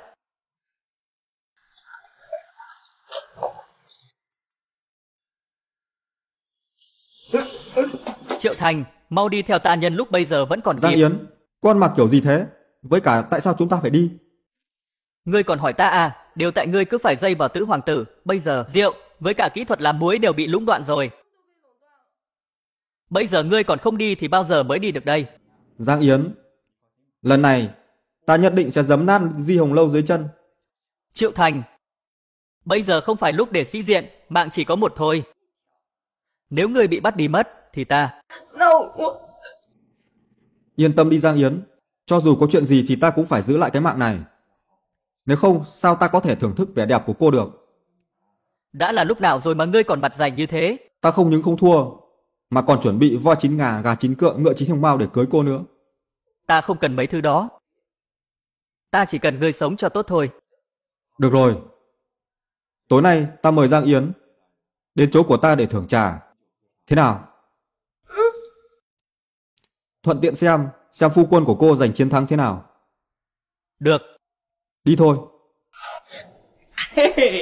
Đi nào. Nào, mời vào trong, miễn phí.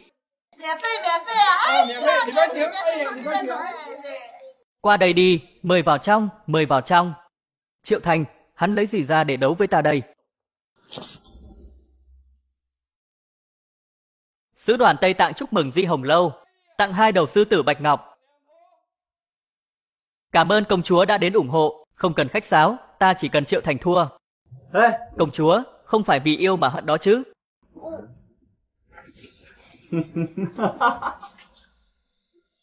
Triệu Thành, thật sự không sao chứ? Có khách rồi. Chào khách quan, xin hỏi ngài muốn gọi gì? Gọi mấy cô em ra đây tiếp bọn ta. Xin lỗi, chúa bọn ta. Ngươi đừng làm khó hắn nữa. Vạn Hoa Lâu này đã trở thành miếu ni cô từ lâu rồi, gái cũ ở đâu ra chứ? Thế thì chán ô mà. Đến mấy nơi thế này không phải để chơi gái sao? Thế thì còn ăn uống gì nữa? Đi thôi, về nhà thôi. Ngươi nói gì? Ai nói, uống rượu là phải có tay vịn hả? Đúng, thưa thầy, đau còn quá thầy, buông tay ra đi thầy. Người này là... Xem ra thầy vẫn chưa quên lời hứa giữa bọn ta. Vụ thi thố lần này có thắng được hay không đều phải nhờ vào ông ta rồi. Thầy, con sai rồi, thầy ngồi đi, con không dám nữa. Chứ thầy trả thầy hết rồi. Quán rượu nghĩa như tên, quan trọng là rượu. Những cái khác chỉ là hoa thêu trên gấm thôi. Thái phó đại nhân, sao ngài lại đến đây? Thái tử đâu? Đây không phải thánh rượu Cố Phong sao? Sao thế? Đến để vớt vát thể diện cho học trò cưng à? Ta còn chưa tốt bụng đến thế. Ta nói này, Cố Phong ông kém cỏi quá đó. Năm đó dạy dỗ thái tử bị mất chức, bị bệ hạ trị tội, trở thành ma men, còn tứ hoàng tử của ta thì đã là rồng trong bầy người rồi, danh tiếng của ta cũng ngày một cao hơn. Ta nói này Cố Phong, ông nói xem thái tử đã đối xử với ông như thế mà ông còn tới đây. Đúng là một người thầy tốt nhỉ. Không, thái tử điện hạ đã thay đổi rồi. Vạn Hoa lâu, bọn ta sẽ thắng Di Hồng lâu của tứ hoàng tử thôi, chỉ mỗi khuôn môi múa mép thì có ích gì. À đúng rồi, ta nghe nói chỗ các người có rượu ngon đệ nhất thiên hạ, hay là lấy ra đây ta thử xem. Được, lấy thì lấy. Năm đó ta có lỗi với thầy. Hôm nay ta sẽ để thầy biết học trò của thầy xứng đáng với vị trí thái tử này. Được. Nếu có đúng như những gì thái tử nói, hôm nay để lão phu uống một phen đã đời xem. Thùng rỗng kêu to, cái loại rượu đục này, hạ nhân của ta còn không thèm ngó. Rượu này khó uống đến vậy sao mà vẻ mặt lại như thế này?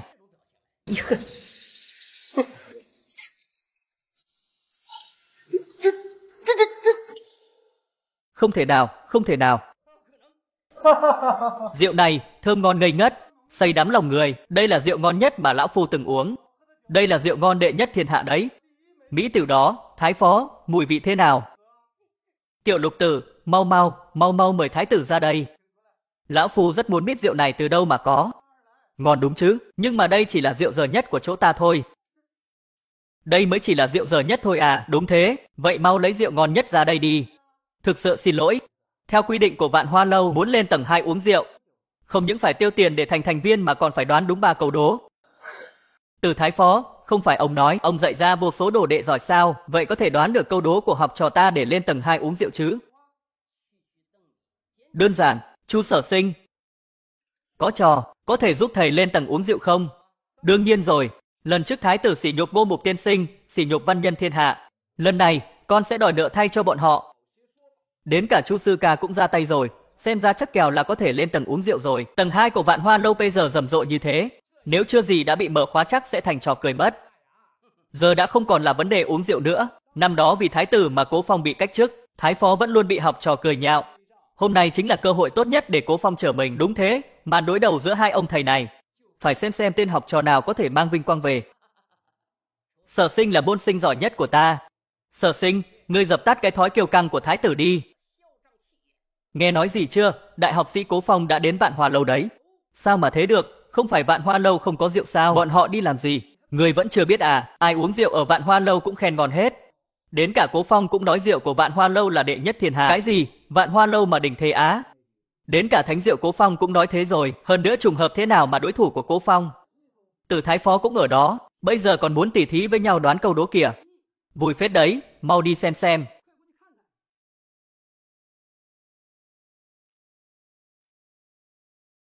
Đề thứ nhất, Hoàng Sa, Trường Sa là của nước nào? Đề này hay đấy. Không ngờ đại văn nhân đánh bại Tây Tạng lại ra cái đề có đáp án hiển nhiên như thế. Thế thì người nói đi, đằng sau còn bao nhiêu người đang xếp hàng đấy? Từ cổ chí kim, cha ông ta bảo vệ đất nước. Sử sách có ghi đầy đủ, là của Đại Việt chứ ai nữa. Đúng là Chu Sở Sinh sáng suốt đấy, nói đáp án này là ăn chắc rồi. Cố Phong mà, xem ra thì học trò mà ông dạy ra cũng chỉ thế mà thôi. Ta thấy, đây là món khai vị của học trò ta mà thôi.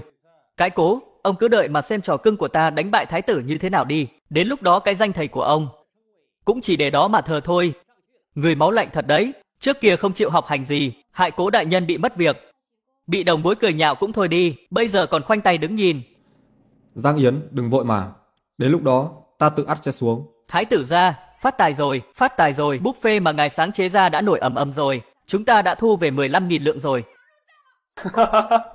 Có gì đâu, sau này còn kiếm được nhiều hơn nữa cơ. Câu số 2, đi mưa nhưng không bị ướt tóc tại sao? Câu này không dễ đâu. Đúng thế, bình thường mà nói càng về sau sẽ càng khó hơn chút. Đi mưa mà không bị ướt tóc thì chứng tỏ là không có tóc. Không hổ là sư ca giải được câu đố, chắc chắn huynh sẽ là người đầu tiên khai trương lầu 2. Thái tử này đồn thổi nghe thì bí ẩn lắm, bây giờ xem ra cũng chỉ thế mà thôi.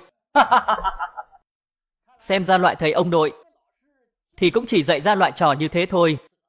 Mau ra đề tiếp theo đi, đề đơn giản thế này trẻ con 3 tuổi cũng trả lời được. Đừng lãng phí thời gian của ta nữa. Yên tâm đi, Chu Sở Sinh, ngươi và thầy của ngươi không lên nổi tầng 2 đâu. Ngông cuồng, ta đã dễ dàng đáp được 2 câu đầu tiên. Câu thứ 3 này cũng chỉ đơn giản như trở bàn tay thôi. Đúng thế, trò cưng của ta thật sự khiến thầy nở mày nở mặt mà không giống người nào đó. Từ Thái Phó, ông cứ lấm la lấm lét. Đợi trò của ông giải được đề thứ 3 này, hãy vênh báo tiếp. Bây giờ ông vẫn chưa nhìn rõ tình thế à? Trò cưng của ta dễ dàng đáp được 2 câu đầu của Thái tử. Đáp nốt câu cuối không phải chuyện hiển nhiên sao? Đúng thế, Cố Phong ông đừng uống rượu ở đây nữa, mất mặt lắm. Ngại quá, quên không nói, 2 đề nãy là ta làm giúp Thái tử. Chỉ có đề thứ 3 mới là do Thái tử làm. Ngươi, sao ngươi không nói sớm? Thấy các ngươi giải đề vui như thế, ta cũng không nhẫn tâm làm phiền mà. Tên tiểu lực tử này càng ngày càng ghê gớm. Còn không à, đi theo người nào đó. Nên hư theo đấy. Tiêu皮. Nương tử, mau xem đi. Đề thứ 3, cho ba dung dịch mất nhãn, đồng, nhôm bằng phương pháp hóa học, hãy nhận biết chúng. Mau, ai nghĩ ra thì mau nói đi, không phải bọn con không muốn nói, mà là đề này khó quá. So với 2 đề trước thì đúng là một trời một vực. Đúng thế thầy. Phế vật, ăn hại, bình thường ta dạy mấy đứa ném cho ăn hết rồi à? Thầy, đến cả thầy còn không trả lời được mà còn nói bọn con nữa. Lúc cần dùng đến thì chẳng đứa nào được việc. Xem ra vẫn phải xem trò cưng của ta rồi. Sở Sinh, con nói đi. Thầy, con, thời gian một nén hương sắp hết rồi. Chu Sở Sinh mau lên nào, cả một lúc lâu rồi đấy, có đáp được hay không? Đúng thế, bọn ta còn đang xếp hàng đây, không được thì từ bỏ đi. Mất mặt quá. Không được, thế này không công bằng, sao chỉ có hắn được ra đề, có bản lĩnh thì bảo hắn ra đây để đối đầu với ta. Đúng thế, chơi bẩn, chỉ ra đề thôi thì có bản lĩnh gì chứ? Có giỏi thì để bọn ta cũng ra đề đi, đứng ở Vạn Hoa Lâu thì phải tuân theo bọn ta. Mấy người chính là cách giải thích tốt nhất cho 2 chữ vô sỉ đó, được. Muốn chơi thì ta chiều.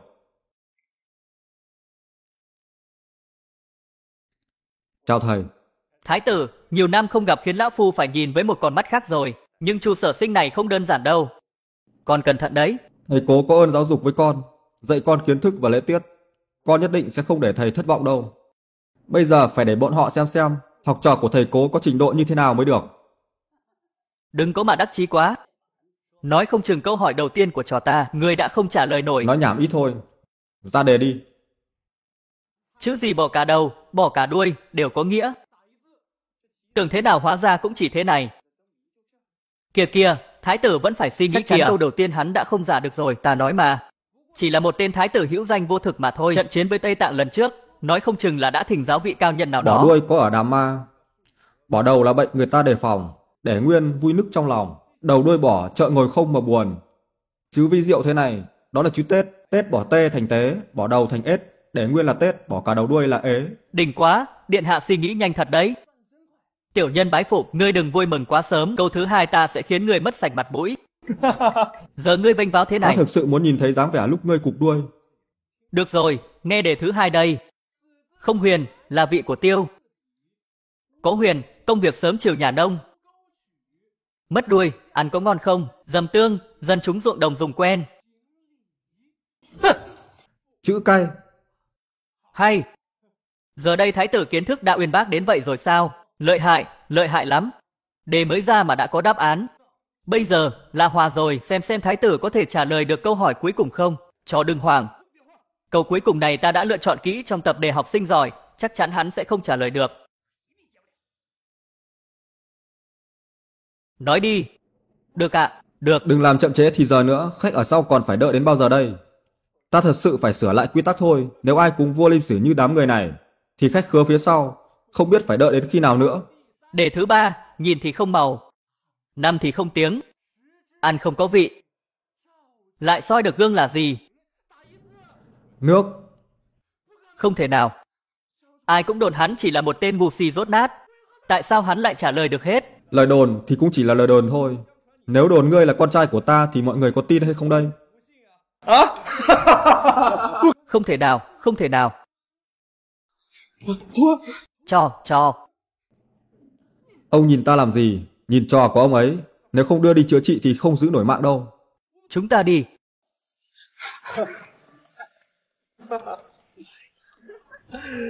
Mọi người có thể thỏa sức tham gia. Độ khó ta sẽ điều chỉnh theo tâm trạng. Ta trước, ta cũng. Các vị khách quan, mọi người cứ thỏa sức tham gia giải câu đố nhé.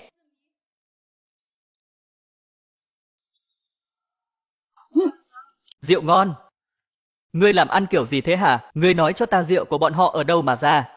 Điện hạ, ta cũng không biết. Vô dụng, chút chuyện nhỏ cũng làm không xong. Nghĩ lại thì buffet này cũng được, chỉ cần có một lượng bạc. Nhiều mà còn ngon nữa, đúng thế, lần sau đến nữa. Cả ngươi nữa, không phải ngươi nói bọn họ không có muối thì không thể nấu ăn bình thường sao? Sao bọn họ ai nấy cũng khen nức nở thế kia?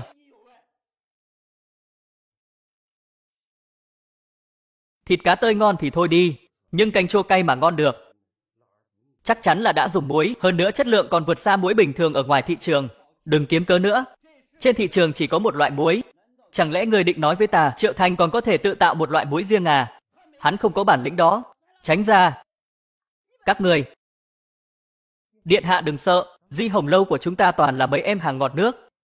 Còn có cơ hội.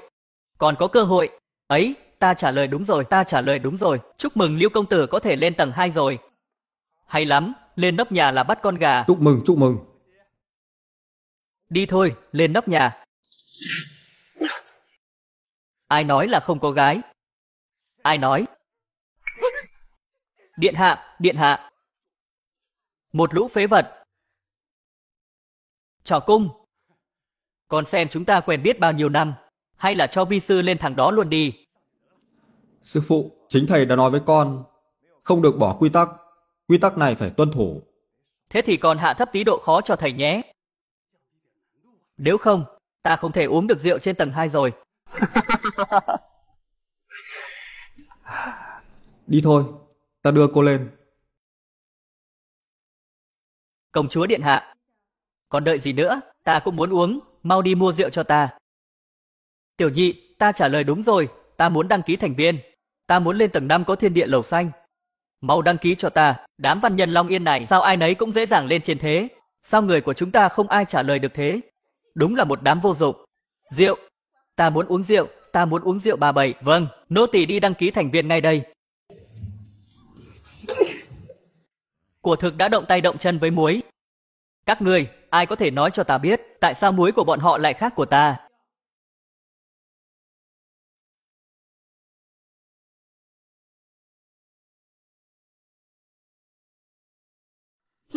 Muối này đúng là cực phẩm mà. Sao có thể làm ra được thế? Cái này muối này nhỏ như hạt cát. Tay nghề phải cao siêu lắm đấy. Một khi muối này xuất hiện trên thị trường, chắc chắn sẽ khiến muối bình thường bị mất chỗ đứng. Hắn có thể tạo ra muối tốt như thế sao? Cho hỏi, các người ai có thể mô phỏng để tạo ra muối này?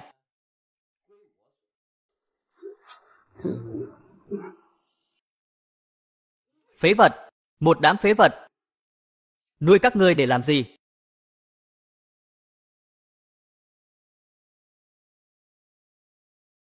Điện hạ, tiểu nhân có một kế. Nói. Tuy hắn có muối tốt, nhưng chúng ta có thể. Hay đấy. Đi, bây giờ chúng ta sẽ qua đó tìm hắn.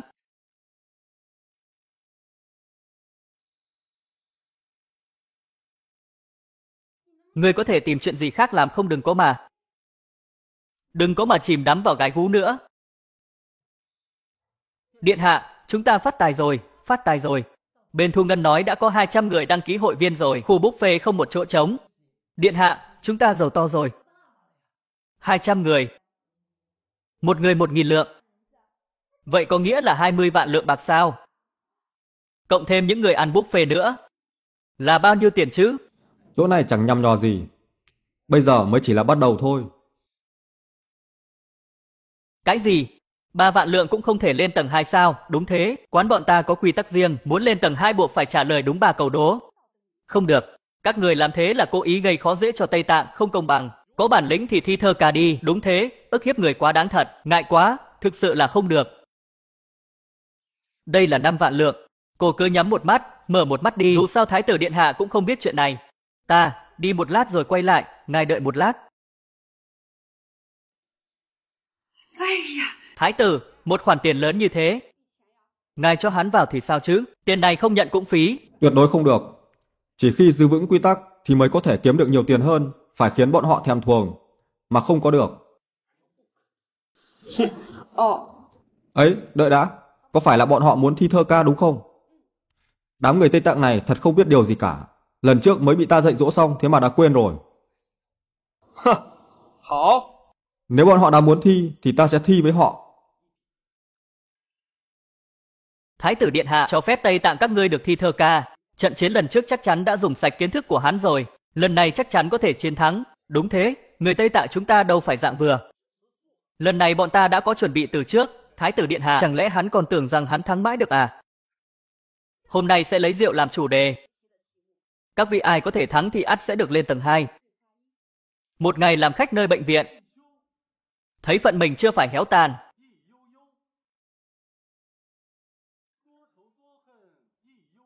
Những mắt trẻ thơ buồn hiện hiện. Những đời thiếu nữ đã vương mang. Ấy ấy, hay, thơ hay. Có cô con gái dìu ông lão. Có cậu trai ngồi đợi mẹ già. Cả hai ra góc chùi nước mắt. Chắc lòng tan tác sợ chia xa. Hành lang đông đúc người đi lại. Những mặt đăm chiêu trước cửa phòng.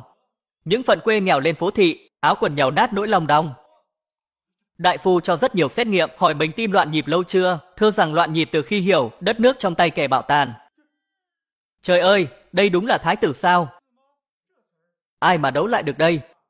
Thái tử đỉnh thật đó, câu nào câu nấy cũng đâm sâu lòng người, chắc chắn là thầy cố đã dạy ngài ấy rất nhiều. Thái tử này đúng là có tính giác ngộ cao. Bệ hạ, năm đó ngài đã trách nhầm lão phu rồi.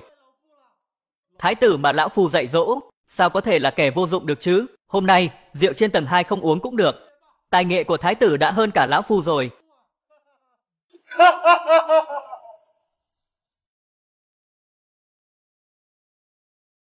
Thật không biết tên này giấu bao nhiêu thứ trong bụng nữa.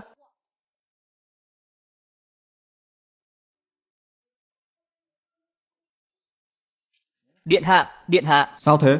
Nô tài đã đếm cả một đêm. Ngài đoán xem chúng ta đã kiếm được bao nhiêu tiền? 2 vạn lượng lận đó. Thêm tiền nạp thẻ thành viên nữa, thì chúng ta có tất cả 22 vạn lượng bạc. Cả đời ta chưa từng thấy nhiều tiền như thế bao giờ. Cứ làm lố lên, chỉ là mấy đồng lẻ thôi. Cứ theo ta sau này còn kiếm được nhiều tiền hơn nữa. Đợi kiếm đủ tiền rồi, chúng ta sẽ lên núi dưỡng lão, thế nào? Ai thèm đi với người chứ? Nói không chừng tên vô dụng nhà ngươi lại làm ra chuyện gì đó thì sao? Nương tử đi theo phu quân, không phải là chuyện hiển nhiên sao? Chỉ được cái dẻo miệng.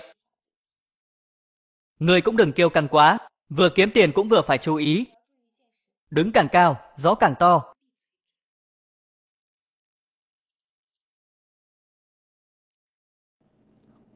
Các ngươi là ai? Làm gì thế? Thái tử điện hạ, bọn ta là nha dịch của nha môn, hôm nay nhận được tin tố cáo, nói Vạn Hoa lâu tạo muối, tạo rượu trái phép với luật pháp Long Yên. Thế cũng phạm pháp á? Thái tử điện hạ nên về đọc lại luật pháp Long Yên đi.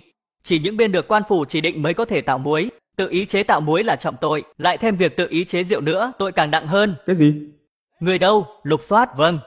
Các ngươi làm gì thế hả? Các ngươi chấp hành pháp luật kiểu thế.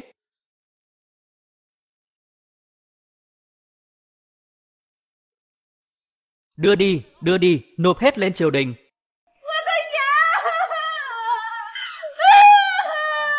Ta xem ai dám. Thái tử điện hạ làm trái pháp luật. Đã có chứng cứ rõ ràng, lần này bọn ta không bắt ngài là giữ lại thể diện cho ngài. Xin ngài đừng làm khó bọn ta nữa. Làm khó ư? Thế thì đừng làm nữa. Thái tử điện hạ, đắc tội rồi, đi thôi. Trả muối lại cho ta. Đây là bảo bối của ta đó. Cậu đúng là thần thông quảng đại. Không những tìm được chứng cứ bọn họ tạo muối, bây giờ đến cả đồng bọn làm rượu với bọn họ cũng đã bị tìm ra. Bái phục. Cháu trai, đây gọi là tấn công vào điểm yếu. Nếu bọn họ đã thích làm, bọn họ làm bao nhiêu thì chúng ta bắt bấy nhiêu. Cháu đã hiểu rồi. Mối tình và rượu của thái tử đã ảnh hưởng đến lợi ích của rất nhiều người. Không ít người đang đợi kéo bọn họ xuống đấy. Lần này thái tử xong đời chắc rồi. Đa tạ cậu đã giúp cháu. Yên tâm đi. Lần này chắc chắn có thể đánh sập được quán của bọn họ.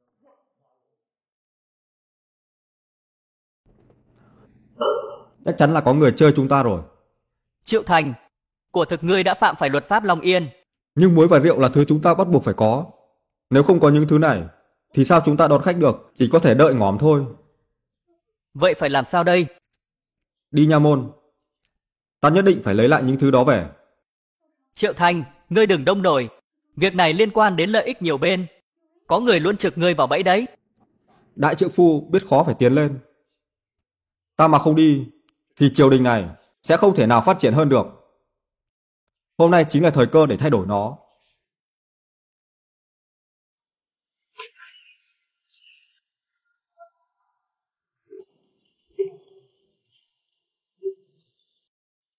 Có chuyện gì thế?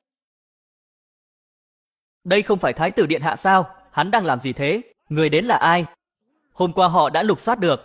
Một đống muối và rượu ở Vạn Hoa Lâu, nghe nói là Thái tử tự chế đấy. Không phải chứt rượu và muối mà cũng dám chế à? Khác gì chạm đến giới hạn của luật pháp Long Yên đâu. Ta là thái tử của Long Yên, Triệu Thành. Thái tử tố cáo lên nha môn giờ thì hay rồi đây. Hạ quan bái kiến Thái tử Điện Hạ. Không biết Thái tử Điện Hạ có việc gì? Ta kiện người. Tứ hoàng tử, hôm qua nha môn dẫn người tịch thu rượu và muối của thái tử. Thái tử tức tối, dẫn người đi đòi lý kia, tin chuẩn đấy ạ. Khắp thành đồn ầm lên rồi. Được. Đi. Bây giờ đi xem cái vẻ thê thảm của Hoàng huynh ta xem.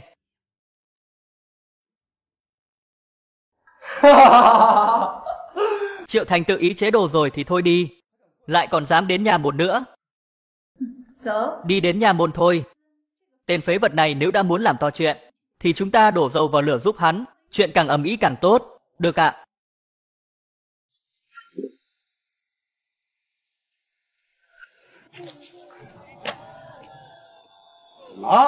Cái gì muối và rượu của Vạn Hoa Lâu bị tịch thu rồi sao? Muối thì không quan trọng. Nhưng ta không thể không có rượu này được. Đi thôi, mau đưa ta đến nhà môn. Thái tử đã chạy đến nhà môn rồi ạ. Nếu đã làm mấy chuyện không vẻ vang này thì phải cẩn thận hơn mới được. Xem ra, Thành Nhi vẫn còn thiếu sót lắm. Xem ra hôm nay nha môn sẽ tấp nập đây.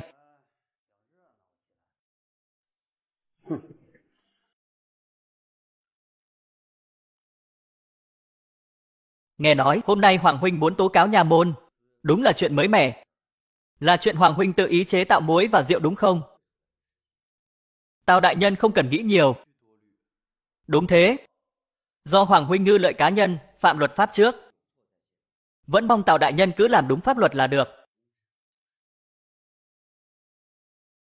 Tào đại nhân không cần để ý đến thân phận, cứ làm theo luật pháp là được. Chuyện này kinh động đến cả từ Thái Phó rồi sao? Xem ra hôm nay đều nhằm vào Thái tử mà đến. Có kịch hay để xem rồi. Xem ra trận đấu này Thái tử khó mà thắng rồi. Nhưng cũng hết cách. Quán của hắn phải dựa vào mấy thứ đó để kiếm cơ mà. Đúng thế. Tham kiến Hoàng hậu. Hoàng thượng giá đáo.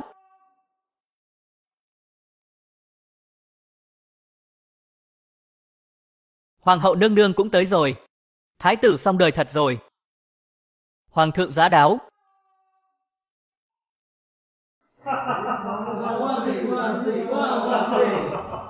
Hoàng thượng vạn tuế vạn tuế. Bình thân. Tạ hoàng thượng. Không cần để ý chấm chỉ đến đây hóng đở ra ma thôi. Nghe nói là tố cáo nha môn. Lần đầu chấm mới thấy đấy. Không ngờ người đến tố cao nha môn lại là con trai của chấm. Tào Kiến đúng không? Cố hạ quan. Bình thân. Tạ bệ hạ. Hãy nhớ lấy công bằng làm tiêu chuẩn. Ở Long Yên không ai có thể xâm phạm đến pháp luật.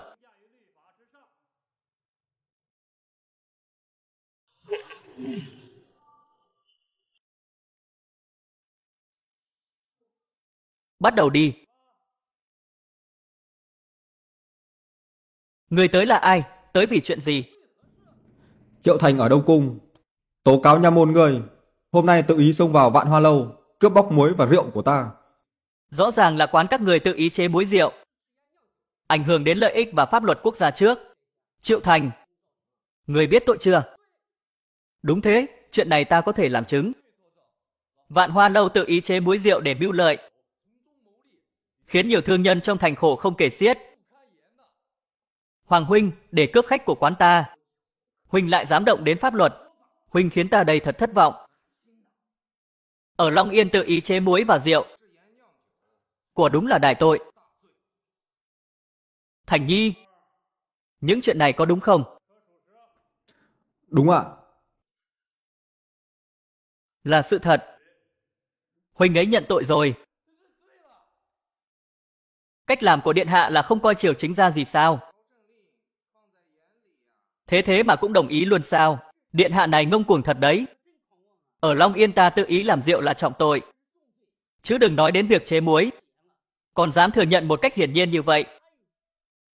Không biết hoàng thượng sẽ xử lý con trai của mình thế nào? Nói đúng lắm. Đáng chết. Ngươi không coi pháp luật của Long Yên ra gì sao? Quốc gia cần phải phát triển. Thời đại đang dần tiến bộ. Lạc hậu sẽ bị xâm lăng. Nếu pháp luật đã không còn thích hợp với tình hình hiện tại thì nên thay đổi nó.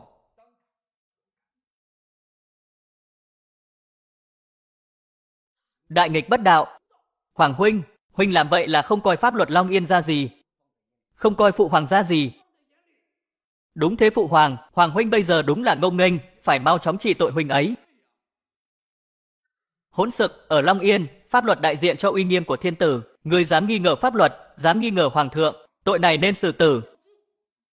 Hỗn xược, thái tử, ngươi lại không coi luật pháp của Long Yên ra gì.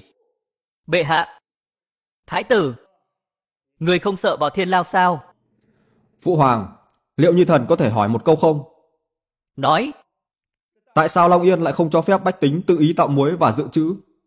Thế mà còn phải hỏi à? Muối là thứ cơ bản để sinh tồn. Lợi nhuận cao, thị trường rộng mở. Tự ý tạo muốn ảnh hưởng đến lợi ích của quốc gia. Chứ đừng nói đến rượu, rượu là thứ khiến người ta say mê đầu óc. Nếu không có nhà môn quản, thì chắc chắn sẽ có người suốt ngày nấu rượu. Đất đai Long Yên ta vốn nghèo nàn. Nếu dùng quá nhiều lương thực để nấu rượu, thì sẽ khiến càng nhiều người đói hơn. Thái tử, người biết tội chưa? Phụ hoàng, không biết người đã thử muối do Nhi thần tạo ra hay chưa? Chấm chưa từng thử. Người đâu, mang muối lên đây.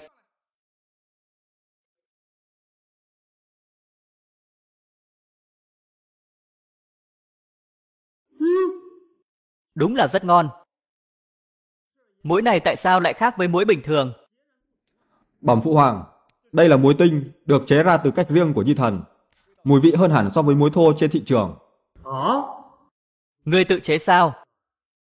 Vậy cũng có nghĩa là phương pháp này chỉ có mình ngươi có sao? Đúng vậy. Hơn nữa, theo Nhi thần được biết, năm nay quốc khố hạn hẹp, nhiều năm thiếu hụt. Mà muối này lại là thứ không thể thiếu của bách tính. Tại sao chúng ta không phát triển rộng ngành muối để giải quyết nguy cơ của triều đình chứ? Nhi thần cho rằng loại muối tinh này có thể xuất khẩu.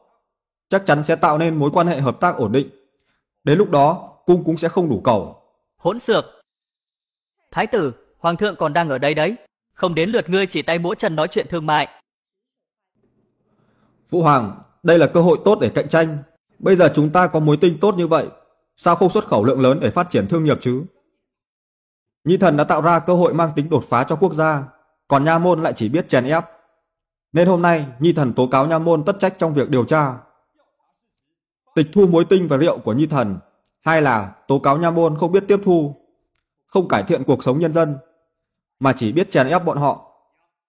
Ngươi, ý của điện hạ là trung úy là ta đây cũng thất trách rồi sao? Đúng, to gan, nói năng ngông cuồng. Thái tử, đây là quốc sự. Chỉ dựa vào những lời nói một phía của ngươi mà đã muốn hoàng thượng đồng ý sao? Hỗn xược, hoàng thượng còn ở đây đấy. Ngươi muốn vượt mặt hoàng thượng thao túng quốc sự sao? Lão phù thủy này, chỉ biết ngồi châm dầu vào lửa, kiếp trước ngòm trong đống dầu à? Bệ hạ. Thái tử, ngươi nói tiếp đi, nếu cái mà ngươi nói không ra gì, thì đừng trách chấm trị tội. Vâng, Nhi thần cho rằng sở dĩ quốc khố Long Yên thiếu thốn, bách tính lầm than, nguyên nhân lớn nhất là do tư duy bảo thủ của Long Yên, không nhận ra ta không mạnh về nông nghiệp. Phát triển nông nghiệp là điều căn bản của Long Yên từ cổ chí kim. Tiểu tử ngươi, đừng tưởng mình thông minh. Những quốc gia khác phát triển nông nghiệp thì được, nhưng Long Yên ta, đất đai nghèo nàn, nhiều thứ cản trở không hợp để sinh vật sinh trưởng, nên quốc sách của Long Yên có vấn đề rất nghiêm trọng. Hỗn xược, đừng có ở đây mà to giọng. Quốc sách do bệ hạ duyệt. Nào đến lượt tên mắt con như ngươi ở đây buông lời ngông cuồng chứ? Đúng thế, còn dám nghi ngờ bệ hạ nữa. Có ý đồ bất chính, đáng xử tử. Tiếp tục. Phụ hoàng, nếu nông nghiệp không thể phát triển được, thì không nên trọng nông đặt nhẹ thương, tận dụng ưu thế, mới là quốc sách hàng đầu. Ngươi hỗn xược. Ngươi thật hỗn xược. Ngươi có biết mình đang nói cái gì không? Trọng nông đặt nhẹ thương là điều căn bản của Long Yên ta. Phụ hoàng, thái tử quá ngông cuồng. Lúc thì nói phải sửa đổi pháp luật, lúc thì nói phương hướng quốc sách không đúng. Đúng là đại nghịch bất đạo mà. Chẳng lẽ sự vùng dậy của Tây Tạng vẫn chưa thể chứng minh điều gì với các người sao? Các ngươi thực sự cam lòng bị giặc ngoại xâm giẫm dưới chân. Ngông cuồng. Người đâu, bắt tên đại nghịch bất đạo này vào thiên lao. Nói năng sảng bậy, mau lôi hắn xuống. Chỉ cần có lợi cho đất nước, ta không màng đến sinh tử. Phụ hoàng, những lời Nhi thần vừa nói đều là những lời tận đáy lòng. Nếu phụ hoàng không công nhận, thì Long Yên không còn cơ hội để trở mình vực dậy nữa rồi. Chỉ cần có lợi cho đất nước, ta không màng đến sinh tử.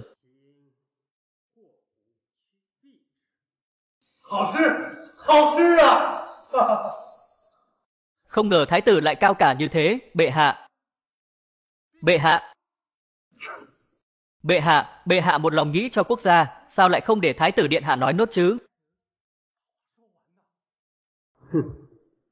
好，太子，再许你说完。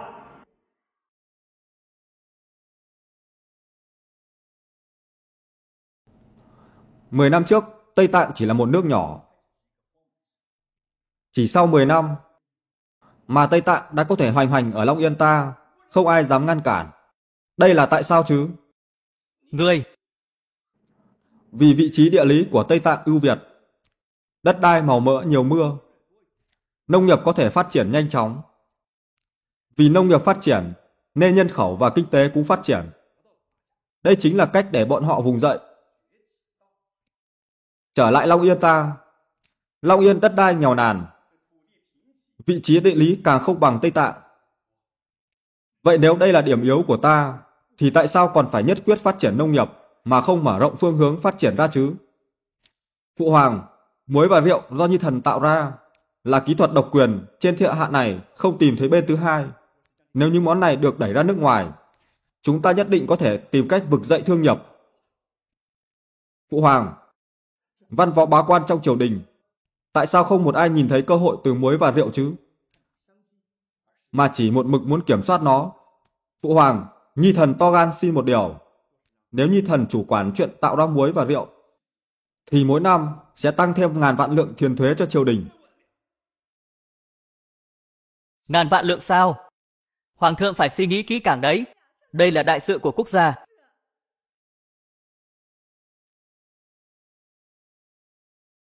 Bệ hạ, vạn vạn không được. Thu nhập của muối và rượu chiếm phần lớn thu nhập nước ta, sao có thể tùy tiện giao cho một tiểu bối được? Đúng thế, phụ hoàng, chuyện này phải suy nghĩ kỹ càng. Các ngươi suy nghĩ hay là bảo thủ? Ỷ tuổi tác mình cao mà khinh thường lớp trẻ, mầm non chính là tương lai của đất nước. Nói mà không biết thẹn. Triệu Thành, huynh không biết hổ thẹn à? Có biết bao nhân tài trong triều, chuyện này lại đến lượt huynh quản à? Mỗi năm ngàn vạn lượng thuế thì không đủ, gấp đôi lên thì sao? Được, gấp đôi cũng được. Thái tử ngươi phải biết, tài chính của Long Yên mấy năm gần đây đều thu không đủ chi. Phụ hoàng, Nhi thần nguyện dốc hết sức mình. Nếu phụ hoàng giao chuyện sản xuất cho Nhi thần, Trong vòng 1 tháng, Nhi thần sẽ thu về 200 vạn tiền thuế. Nếu không làm được, Nhi thần sẽ xách đầu tới gặp. Long Yên hiện giờ đang thoi thóp khổ sở, khó mà vực dậy. 1 năm tăng ngàn vạn thuế đúng là ảo tưởng, tăng gấp đôi thì lại càng khó hơn. Thái tử này chém gió ác thật đấy. Thế này có khác gì tự bê đá đập chân mình đâu chứ. Chuyện đấu rượu thì không được. Nhưng muối tinh mà ngươi chế của thực khả thi. Chấm sẽ cho ngươi phụ trách chuyện chế muối. Tạ ơn phụ hoàng. Nhưng chấm cho ngươi 1 tháng. Trong 1 tháng này, không được khiến Long Yên gà bay chó sủa. Chấm sẽ lấy mạng của ngươi bất cứ lúc nào. Nhi thần, lĩnh mệnh. Ngươi có biết ngươi đã làm những gì không? Vì mấy thứ này mà ngươi không cần cả mạng sao? Sao thế? Giang Yến đang lo lắng cho phu quân à? Ta không thèm. Bây giờ có rất nhiều người muốn kéo ta xuống. Ta từng nói đây là một trận chiến không có thuốc súng. Nếu ta không trở nên mạnh hơn thì không thể chiến thắng được. Cô đó, không cần lo lắng cho ta. Bây giờ ở trong thành đúng là tứ bề đều là địch. Ai ai cũng muốn kéo ta xuống. Nhưng càng như thế, ta càng phải vả vào mặt bọn họ thật mạnh, rồi dẫm lên họ mà bước đi. Vậy tiếp theo nên làm thế nào? Giờ đây ta đã có thứ này. Sắp tới thành Long Yên sẽ vui lắm đây. Đợi đã.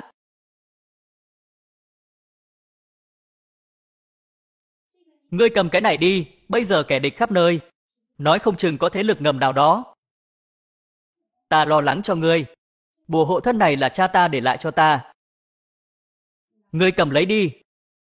Có thể bảo vệ bình an cho ngươi. Ban nãy nói không lo cho ta mà. Nữa.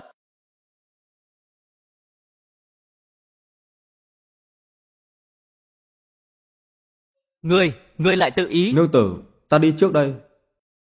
Tiểu Lục tử.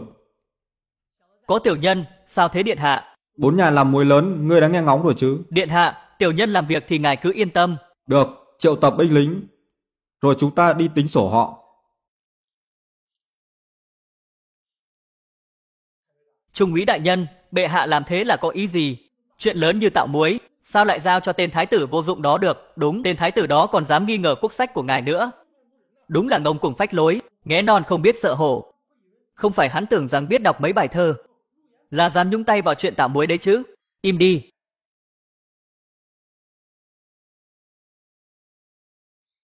Thái tử làm vậy. Ngươi còn sợ Long Yên hiện giờ chưa đủ loạn à? Học giả họ Hàng quý tộc quan chức địa phương. Mà ngươi cũng muốn nhúng tay vào, sao phải thế chứ? Không sợ quốc gia sẽ sụp đổ sao?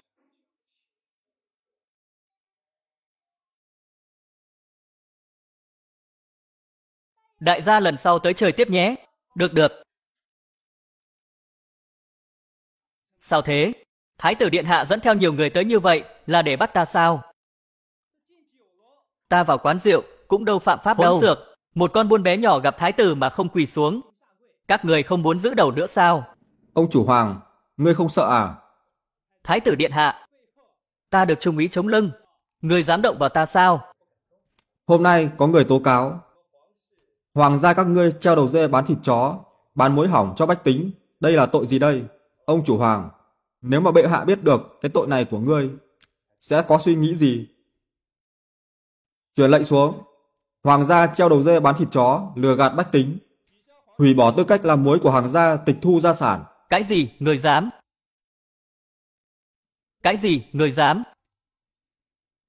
Bổn cung có gì mà không dám? Thái tử điện hạ, người dám bắt ta thì chính là không coi trung úy ra gì. Ông chủ hoàng đừng quên, thiên hạ này là của họ Triệu. Ra tay đi.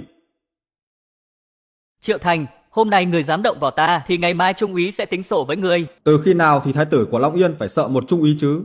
Nếu ông ta thực sự dám, thì ta sẽ bắt thêm cả ông ta chẳng sao hết.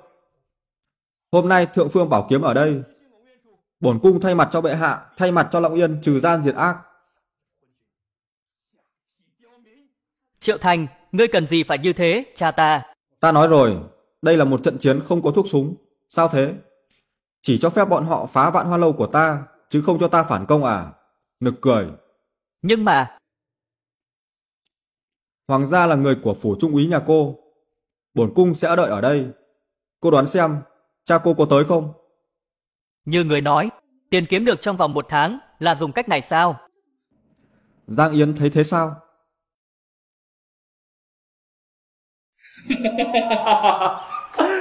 Thế thì ta yên tâm rồi. Trận chiến này ta thắng chắc.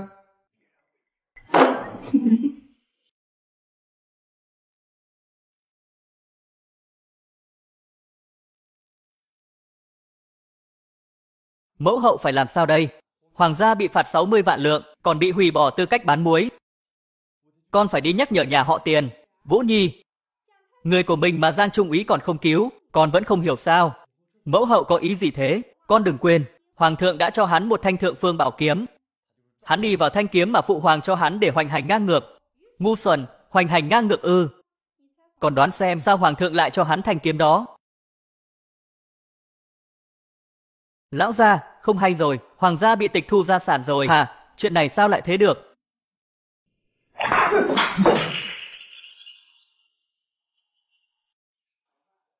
Trung úy đại nhân. Đại nhân, tên Triệu Thành đó đúng là huênh hoang, buộc phải cho hắn nếm chút vị khổ. Chẳng lẽ các người vẫn chưa nhìn ra sao? Thái tử làm vậy là muốn ta đi cản hắn. Sao cơ? Đúng thế. Bệ hạ làm vậy là mượn đao chạm người. Thái tử trước giờ luôn ngông cuồng vô độ. Bệ hạ lợi dụng điểm này, lợi dụng thanh kiếm của Triệu Thành để xử sạch toàn bộ tham quan trong triều đình. Hóa ra là thế. Hôm nay ta mà đi, sợ là sẽ ngòm dưới thanh kiếm đó cũng không kỳ lạ. Trung úy đại nhân anh minh, đúng, anh minh.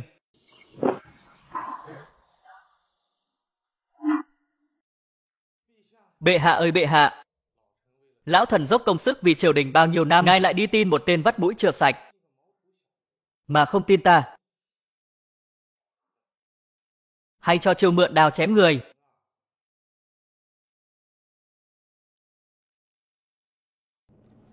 Ông chủ Tiền, tay chân cũng nhanh nhẹn phết.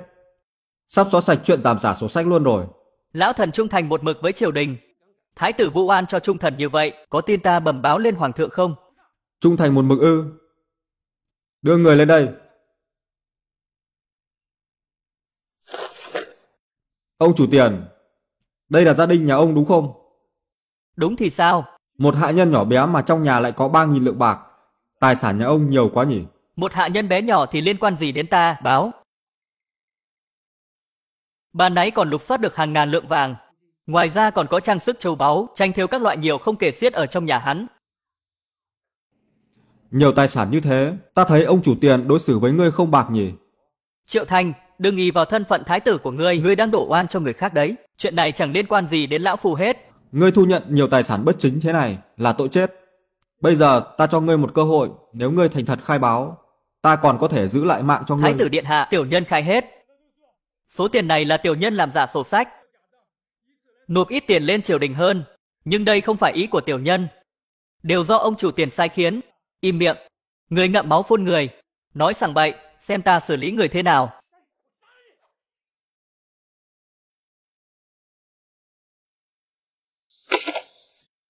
Tên họ Tiền này không chỉ bảo ta làm giả sổ sách, mà còn cấu kết với quan viên khác để nhận hối lộ vàng bạc nhiều không kể xiết. Tất cả đều giấu ở dưới cây ngô đồng trong sân. Ngươi im đi. Ngươi im đi. Thái tử điện hạ, Thảo dân biết lỗi rồi. Do Thảo dân có mắt không thấy Thái Sơn, đã mạo phạm điện hạ. Ông chủ Tiền, ta nói rồi, ta sẽ tới tìm ông. Ông sai là do ông đã bán mạng cho hoàng hậu. Điện hạ, hãy để mặt hoàng hậu. Lúc ta tịch thu nhà họ Hoàng, có từng nể mặt trung úy hay không? Điện hạ, điện hạ. Tiền ra hối lộ quan viên làm giả sổ sách, lập tức bắt giữ, nếu ai dám ngăn cản, chém không tha.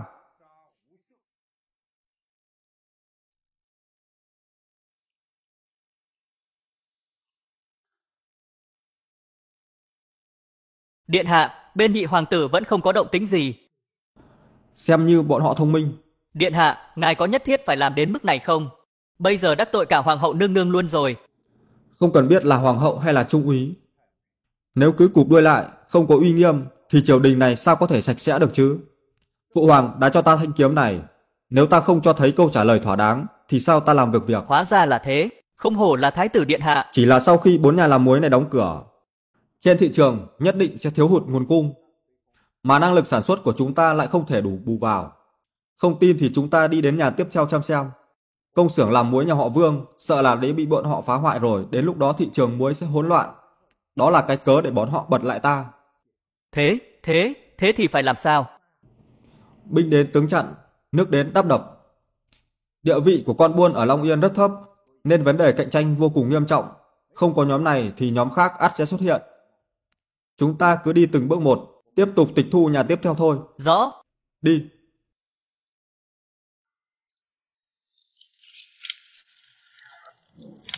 Tên thái tử bất lương nhà ngươi, đuổi cùng diệt tận bọn ta. Ngươi không được chết ổn đâu. Ta sẽ ở Âm Tào Địa Phủ đợi ngươi.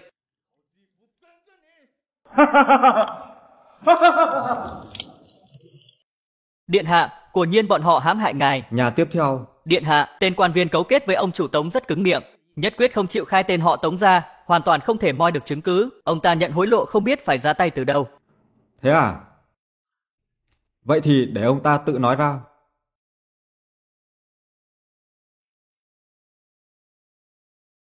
Thái tử, không biết hôm nay gọi ta tới là có việc gì?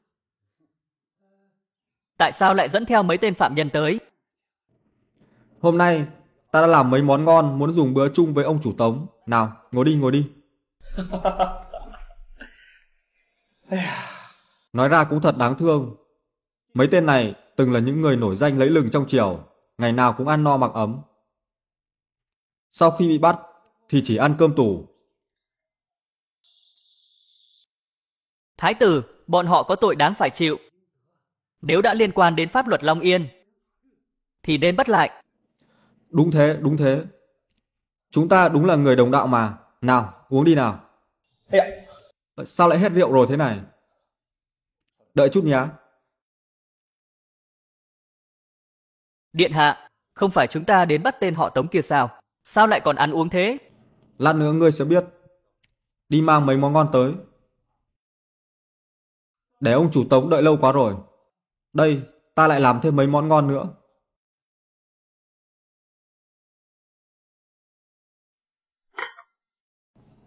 Thơm quá. Nào, ông chủ Tống. Bọn ta biết sai rồi, ngài hãy cho bọn ta một cơ hội đi. Bây giờ ngươi biết sai rồi à? Trước kia ngươi không biết luật sao? Thái tử điện hạ, cầu xin ngài cho bọn ta thêm một cơ hội nữa đi. Được, vậy cho các ngươi thêm một cơ hội nữa. Chỉ cần các ngươi tố cáo đồng bọn, đầy đủ chứng cứ thì có thể giảm nhẹ tội cho ngươi. Ta nói, đều do Tống đại nhân sai khiến bọn ta. Số tiền mà bọn ta nhận hối lộ chỉ là hạt cát trong sa mạc so với Tống đại nhân. Đúng thế, ta cũng tố cáo, ta cũng muốn miễn tội. Mấy tên phạm nhân các người sao lại đổ oan cho lão phu? Cả đời này lão phu trong sạch liêm khiết, chưa từng làm mấy chuyện như nhận hối lộ. Thái tử minh giám. Ông chủ Tống, ta tin ông mà. Chỉ cần bọn họ không có chứng cứ thì ông không có tội gì hết. Ta có ở tủ trong phủ. Ta mời thái tử hãy đi kiểm tra cùng ta. Ngươi, ta cũng có chứng cứ, ta cũng muốn miễn tội. Các người. Ông chủ Tống, thế thì ta cũng hết cách rồi. Thái tử, tiểu nhân biết lỗi rồi. Thái tử, trước đó đám phạm nhân này kín miệng như bưng.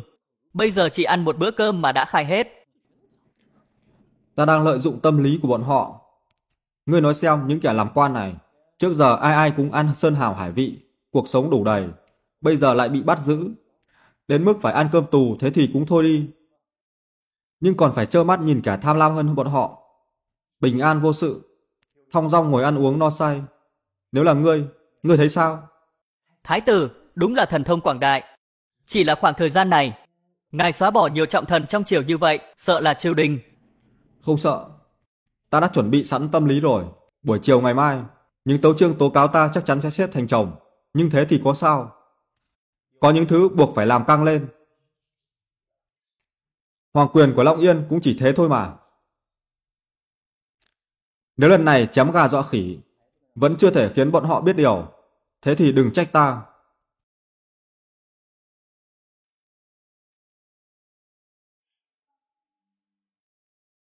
Bệ hạ, lão thần liên hợp với văn võ bá quan, buộc tội thái tử điện hạ lạm dụng quyền lực, nhiễu loạn thị trường. Bệ hạ, Long Yên ắt sẽ loạn. Long Yên bị loạn ư?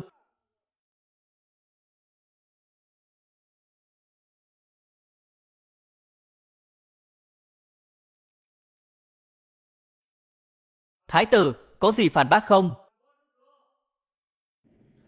Nhi thần chỉ chấp hành đúng pháp luật.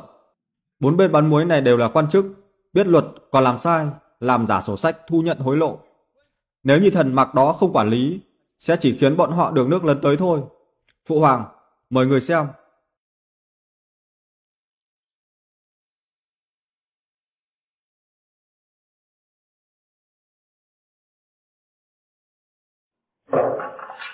Trung úy, có gì để giải thích không? Bệ hạ, bốn bên làm muối có tội, nhưng thái tử điện hạ lại trừng phạt bọn họ, khiến thị trường muối hỗn loạn.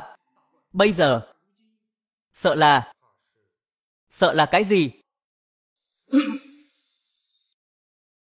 Bệ hạ, vi thần có lời muốn nói.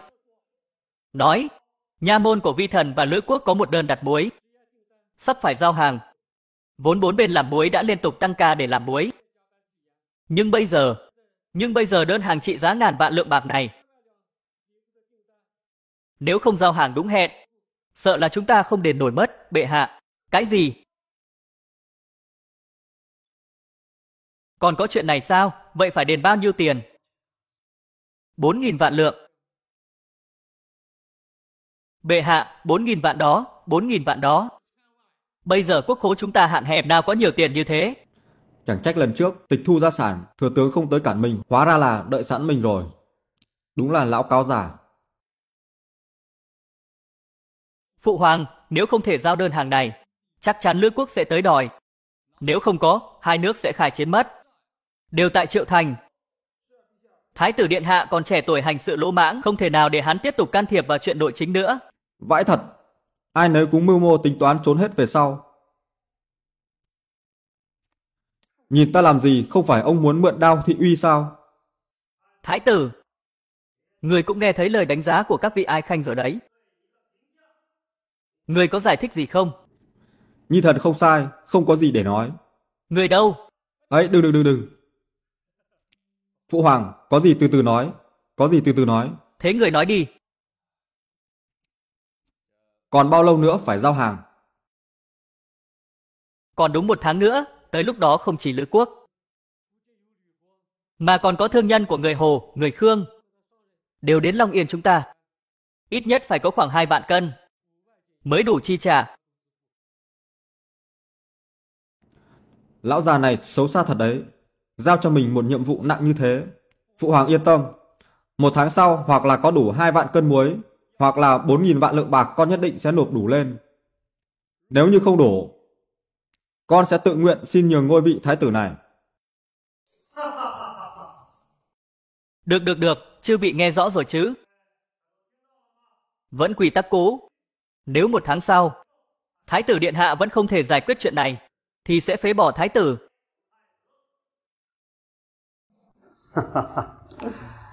Ai妃啊，臣儿总算长大了。 Bây giờ còn có thể khiến con cáo già thừa tướng phải nghẹn họng. Nhưng nhiệm vụ lần này rất khó nhận. Nếu Thành Nhi thật sự có thể hoàn thành đó, thì ngôi vị này của ta đã đến lúc cho đội người ngồi rồi.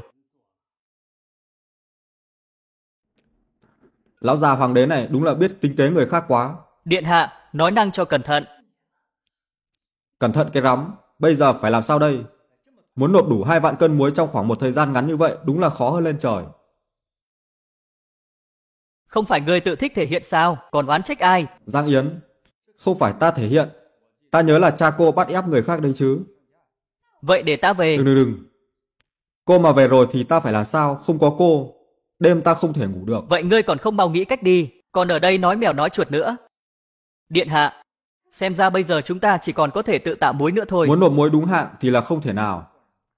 Mấy tên súc sinh đó có khi còn tiêu hủy hàng tồn kho nữa. Bây giờ ta cũng không có đủ lượng muối thô. Đúng là nên giữ lại cái mạng chó cho bọn họ mà. Bây giờ nói những thứ này còn có ích gì? Nếu làm muối không ổn thì chúng ta chỉ có thể kiếm đủ tiền đền bù thôi. 4.000 vạn lượng, 4.000 vạn lượng đấy.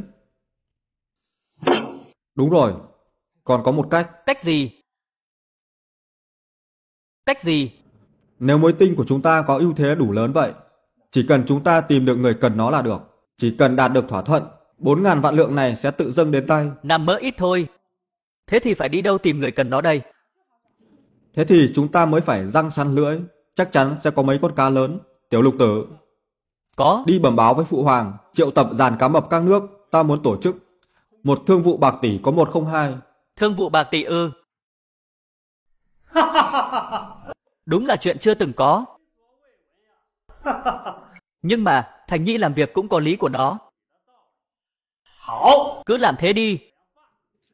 Trước kia có 3 người tên Khoai Lang, Khoai Tím, Bí Ngô. Có một ngày Khoai Lang nói với Bí Ngô, chúng ta ra ngoài đi chơi đi. Bí Ngô hỏi hắn có những ai.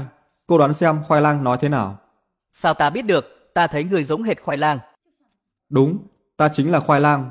Ta muốn nói với cô. Cô chỉ thuộc về ta. Toàn lời ông bướm. Điện hạ, bệ hạ phê chuẩn rồi. Tốt quá rồi, chỉ cần tụ tập toàn bộ cá mập của các nước lại, còn sợ không kiếm được tiền sao? Triệu Thành, ngươi tập trung nhiều cá mập về một nơi như vậy, rốt cuộc là muốn làm gì? Giang Yến đừng vội, cô sẽ được biết sớm thôi. Giang Yến, hay là giúp ta một việc đi. Ngươi muốn làm gì? Ngươi muốn làm gì? Ta nghe nói, cô quen biết hoa hậu áo tắm của Long Yên, Lữ Thi Mạn. Sao ngươi biết?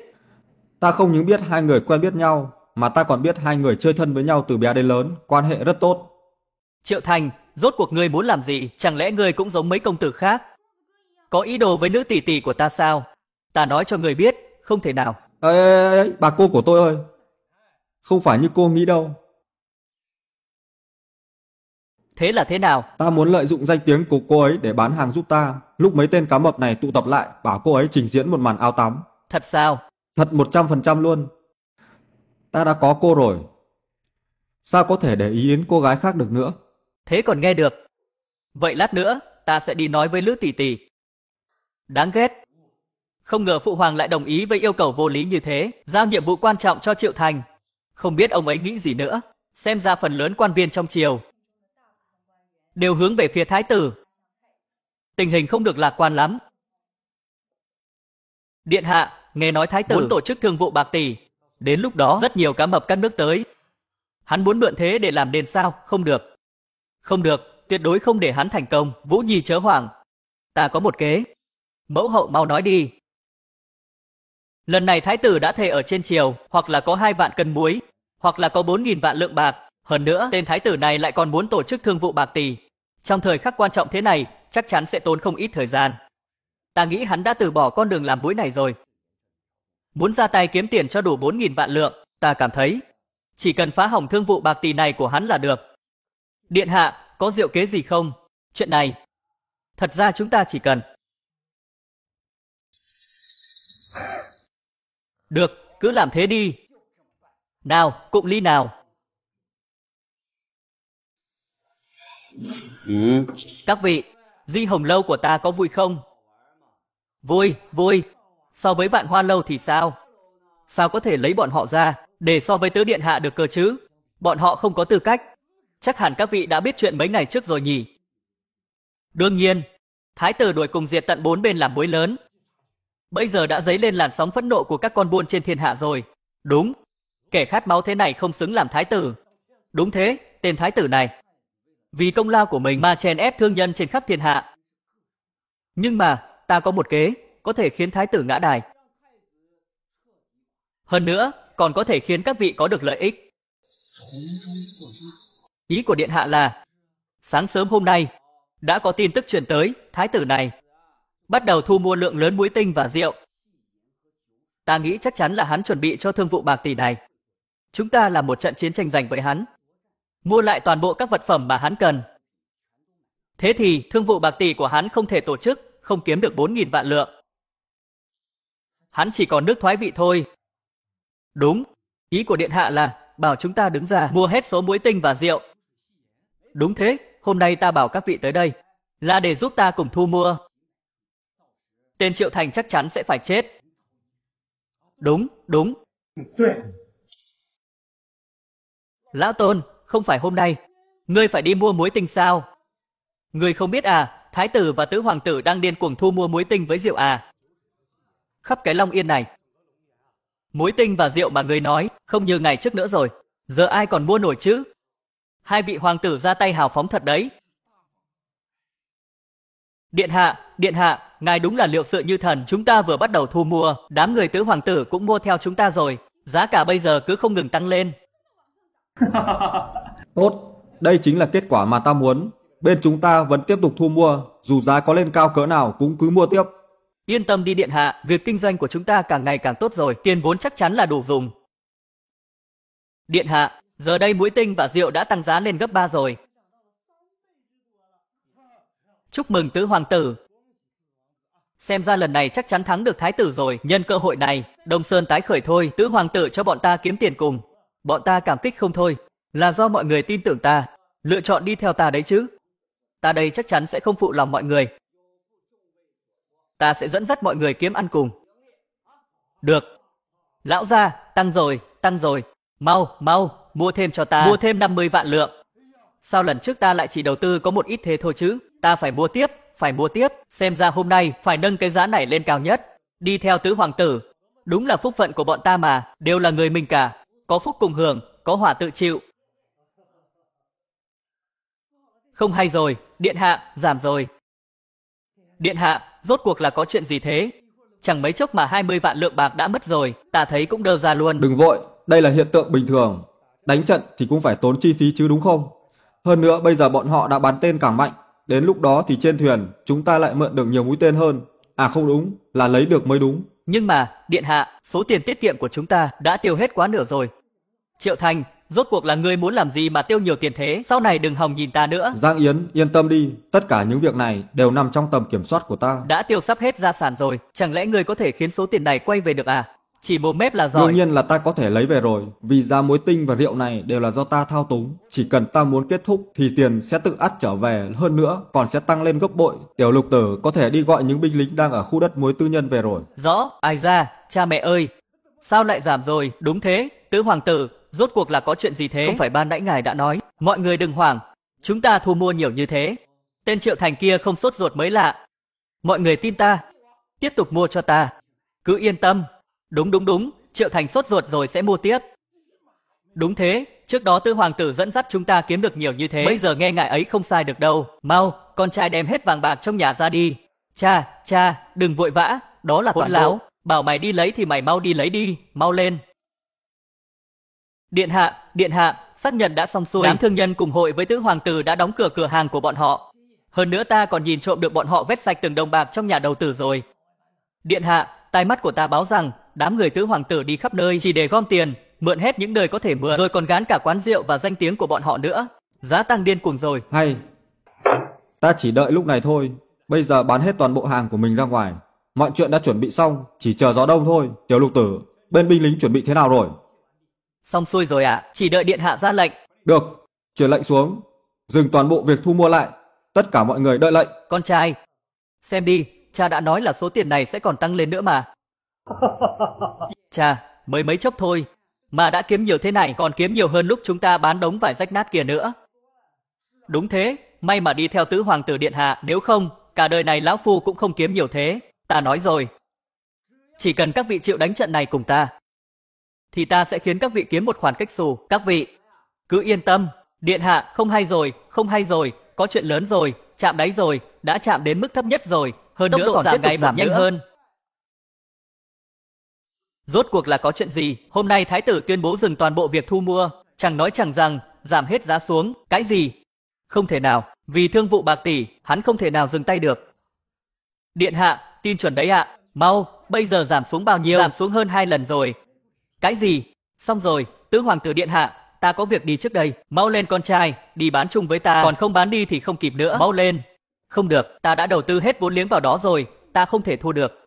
Bán đi, còn không bán, sợ là đến lúc đó, đến cám không có mà húp. Mau đi thôi, các vị, này, đừng vội đừng đi mà. Xong rồi. Xong thật rồi. Điện hạ. Điện hạ. Tứ đệ, Sao lại rầu rĩ thế kia? Không phải là vì chuyện mua bán đấy chứ? Đều tại ngươi. Sắp đến ngày phải giao hàng rồi. Nếu không giao được, thì tiền phạt không phải là con số nhỏ đâu. Tất cả những gì ta phải chịu đựng đều do ngươi hại. Ta nhất định sẽ khiến ngươi không được chết tử tế. E là ngươi phải đi trước một bước rồi. Ngươi. Khi nào thì ngươi mới hiểu được cái đạo lý châu chấu đóng voi hả? Đi. Điện hạ, bây giờ chúng ta có thể yên tâm tổ chức thương vụ bạc tỷ rồi. Đúng thế, nghe nói tứ hoàng tử, bây giờ còn nằm liệt trên giường đấy. Không, bây giờ bắt đầu vất vả hơn rồi đây. Điện hạ, ngài lại định. Chỉ dựa vào những thứ hiện giờ không đủ để chăm sóc đàn cá mập đó. Đi thôi, ta đưa các ngươi đi làm cái gì đó ngon ngon. Mẫu hậu, phải làm sao đây? Triệu Thành thắng rồi, còn hoảng cái gì? Thua thì thua thôi, không phải còn có chúng ta sao? Cũng đến lúc chúng ta ra tay rồi. Thương vụ bạc tỷ lần này, buộc phải khiến hắn mất hết mặt mũi. Vâng, mẫu hậu. Tiểu Lục Tử, gần đây Triệu Thành làm gì thế? Đã mấy ngày trời rồi, chiêu thương cũng sắp bắt đầu rồi, hắn vẫn đóng cửa không ra ngoài. Giang tiểu thư, tiểu nhân cũng không rõ, chỉ là mỗi khi đi qua phòng đều có thể ngửi thấy mùi thơm nhẹ nhẹ. Giang Yến, mấy ngày không gặp, ta đã điều chế ra một món quà dành cho cô, đoán xem là gì? Là gì thế?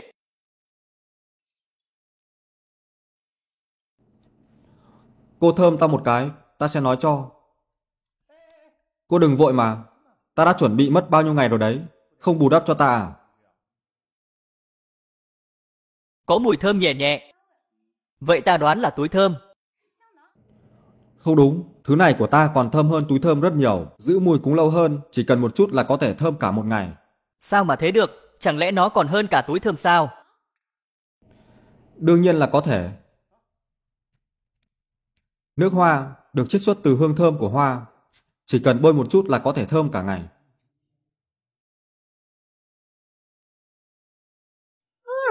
Đúng thật, hương thơm này còn thơm hơn cả túi thơm hoang nại của ta. Đợi đến ngày thương vụ bạc tỷ, Lữ tỷ tỷ tới, ta nhất định phải cho tỷ ấy xem. Đương nhiên phải cho cô ấy xem rồi, cái này được làm riêng cho cô ấy mà. Thế mà ngươi bảo cái này được làm riêng cho ta. Là giả à? Tổ tông của ta ơi, cái này thực sự được làm riêng cho cô. Nước hoa mà ta làm có rất nhiều mùi hương, chỉ có mùi hương này là độc nhất vô nhị. Thế còn được, ta còn tưởng ngươi có ý gì với Lữ tỷ tỷ. Đúng là ta có ý với cô ấy. À không, ý của ta là ta chỉ muốn cô ấy giúp ta tăng doanh thu. Cô nghĩ xem, danh tiếng của cô ấy lớn như thế, nếu cô ấy mà làm người đại diện thì lượng tiêu thụ chắc sẽ tăng ầm ầm. Không lo bị ế hàng nữa. Lữ tỷ tỷ thích cái đẹp, nhưng tỷ ấy xem trọng tài hoa hơn. Chỉ cần tỷ ấy thích ngươi, ắt sẽ tuyên truyền giúp ngươi. Có điều ta nghe nói lần này Lữ tỷ tỷ đến thương vụ bạc tỷ còn có một mục đích quan trọng hơn. Cái gì thế? Không nói cho người, bí mật giữ con gái với nhau.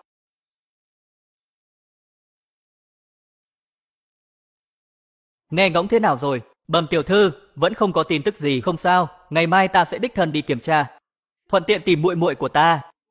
Còn về tên Triệu Thành kia,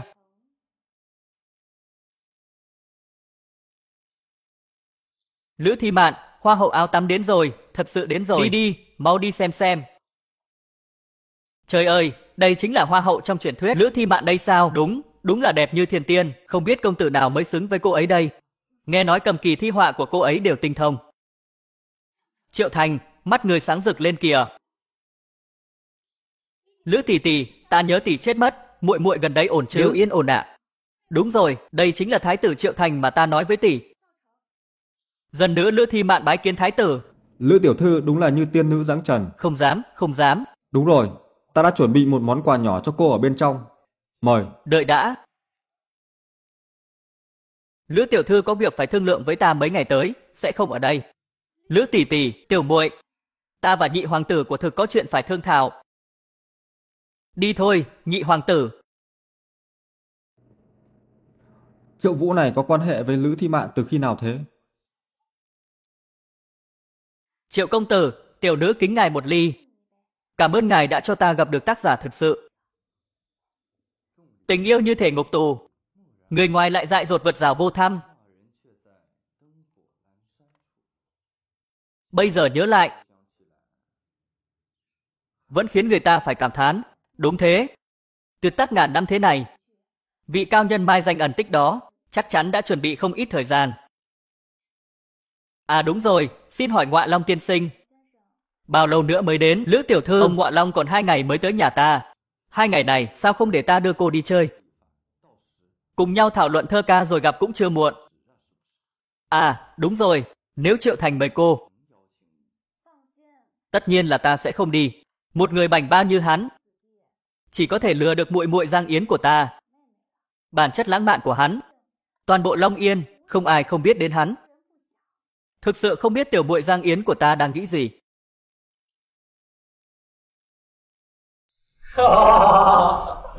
Mẫu hậu, thủ đoạn này của người thật sự rất tuyệt vời. Chỉ cần kéo dài đến thương vụ bạc tỷ, hoa hậu áo tắm hắn mời về cũng chẳng có ích gì. Vì Triệu Thành hắn muốn tận dụng danh tiếng của hoa hậu áo tắm đến trình diễn trước thương vụ bạc tỷ, chúng ta sẽ không cho hoa hậu đến đó. Giả danh Ngọa Long, kéo giữ cô ta. Trần Quân, nhà thơ hàng đầu ở Hải Châu đã đến chưa? Mẫu hậu cứ yên tâm, con đã đặt vé máy bay cho hắn rồi. Sẽ đến đây ngày thôi.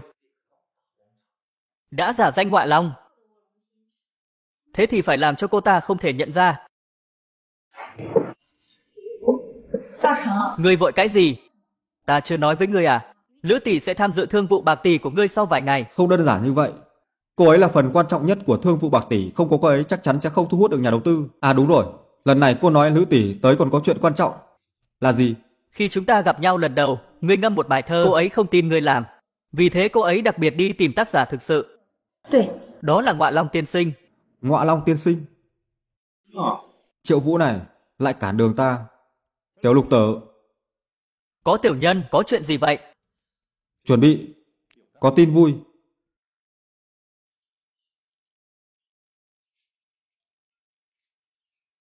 Điện hạ, ngài đang suy nghĩ gì thế? Gì mà phải giấu cả Giang tiểu thư? Đừng nói to thế, nếu cô ấy biết thì hỏng hết việc. Tại sao? Mày mực.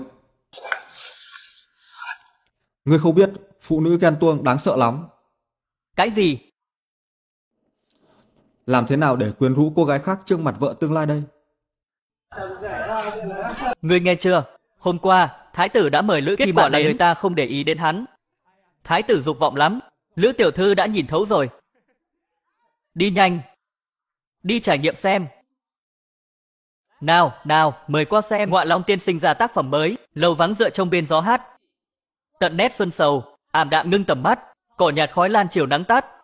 Không lời ai thấu lòng quay quát.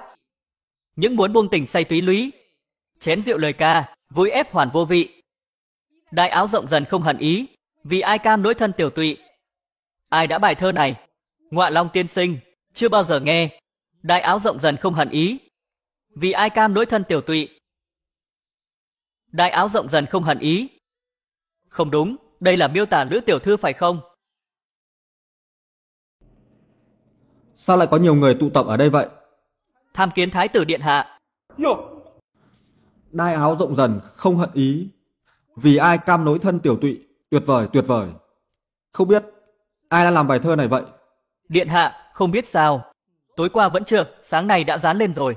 Hắn ta có lẽ là người cầu hôn Lữ tiểu thư. Có vẻ Lữ tiểu thư xuất hiện đã truyền cảm hứng cho nhân văn bày tỏ ái mộ đến cô ấy. Tất nhiên, Lữ tiểu thư là hoa hậu áo tắm số 1 mà. Nhiều người ái mộ cũng phải.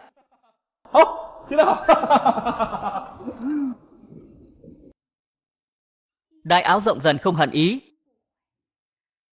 vì ai cam nỗi thân tiểu tụy. Lời hay, lời thơ thật hay. Người phụ nữ này thật quyến rũ. Ngọa Long tiên sinh này đang cố gắng thể hiện tình cảm với tiểu thư. Lời thơ như thế này không chỉ dành riêng cho ta, nhưng kiệt tác này là Triệu công tử. Ngọa Long tiên sinh, không phải công tử nói 2 ngày nữa mới đến đây sao? Sao ở ngoài kia? Ngọa Long tiên sinh nóng lòng bày tỏ cảm xúc của mình. Ta sao có thể dừng lại? Yên tâm, ta sẽ đi thuyết phục hắn.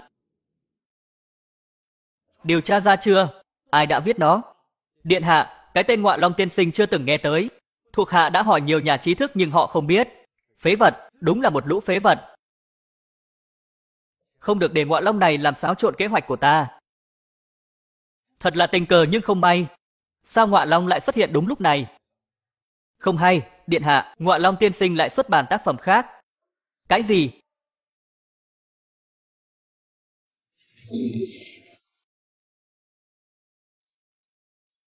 Lại nữa rồi. Qua xem bài thơ tiếp của Ngọa Long. Giai nhân mắt ngọc mải ngài, gặp rồi nhớ mãi khó tài nào quên, một ngày không thấy dáng bên, ngày dài ra giết trắng đêm hao lòng, ai chính đợi mười mong. Bao giờ mới được thỏa lòng ước ao, không phận kết tóc duyên trao, lòng đau khôn xiết đọa vào trầm luân. Ngọa Long tiên sinh này là ai? Không còn nghi ngờ gì nữa về mối tình này. Lữ tiểu thư và Ngọa Long đều tài giỏi và xinh đẹp. Đó là một sự kết hợp hoàn hảo. Một ngày không thấy dáng bên, ngày dài ra giết trắng đêm hao lòng. Tiểu thư, lần này không thoát khỏi, chắc chắn viết cho tiểu thư. Ta không ngờ, ở Long Yên lại có người tài như vậy. Tiểu thư, ta đoán, đó là một công tử đẹp trai, đáng ghét. Nào đến xem, nhìn xem kìa, Ngọa Long lại làm thơ. Ôi trời ơi, hắn không nghỉ ngơi sao? Nhường đường, ta muốn xem, đừng chen lấn, ai đến trước xem trước. Ôi trời ơi, hôm nay ta may mắn được đọc bài thơ này, chết không hối tiếc. Nhưng, tại sao bài thơ này lại không có dòng cuối cùng? Đúng vậy. Một đống phế vật. Ta đã cho người 3 ngày. Ngươi không tìm thấy gì là sao? Điện hạ, ngài có nghĩ là tên thái tử đó làm không? Không thể nào. Tuyệt đối không thể. 3 ngày, viết ra 6 bài thơ tuyệt phẩm. Trừ khi ta là một bậc thầy ẩn giật đã nghỉ hưu nhiều năm. Ngọa Long này, chưa ai nghe qua. Điện hạ, không hay rồi. Ngọa Long lại xuất bản tác phẩm mới. Cái gì?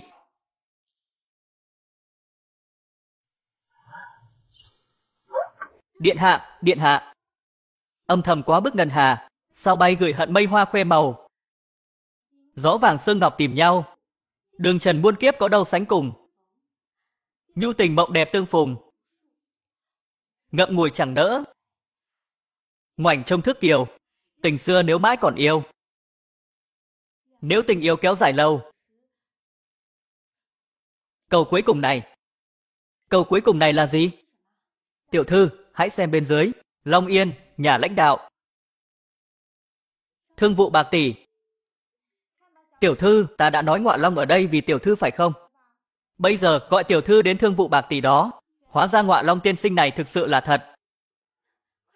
Mau giúp ta thay y phục, thương vụ bạc tỷ sẽ sớm bắt đầu. Ta không thể bỏ lỡ cuộc hẹn với Ngọa Long tiên sinh. Không, chúng ta không thể để cô ta đến, mau chặn lại. Điện hạ, mọi người đều chạy tới rồi. Đáng chết. Ngọa Long tiên sinh này đang muốn làm cái quái gì vậy?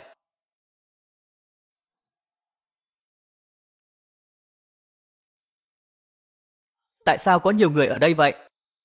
Chưa hết đâu, Giang tiểu thư. Nhiều cá mập giàu có yêu thơ, người dân đổ xô đến. Có cô hoa hậu áo tắm Lữ tiểu thư đến. Để muốn ngắm nhìn màn trình diễn áo tắm nên đều đến đây cả rồi. Triệu Thành đâu? Ta không biết, không thấy. Đúng là đáng ghét mà. Nhiều khách đến vậy. Sao chưa thấy hắn đến?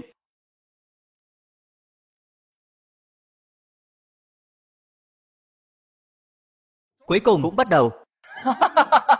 Ta đã đến tận đây. Đặc biệt tham dự sự kiện này. Cái sự kiến nhảm nhí này, cái gì mà đầu tư chứ? Ta chỉ đến đây ngắm hoa hậu áo tắm. Còn nữa, Ngọa Long tiên sinh cũng là bất ngờ lớn của sự kiện này.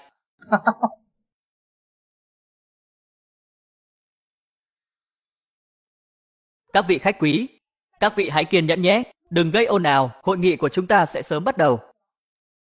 Ta nghe nói lần này Ngọa Long tiên sinh đến đây. Nghe nói nổi tiếng. Người này thơ ca vô đối, đặc biệt là thơ tình, nó thực sự khiến ta mở mang tầm mắt.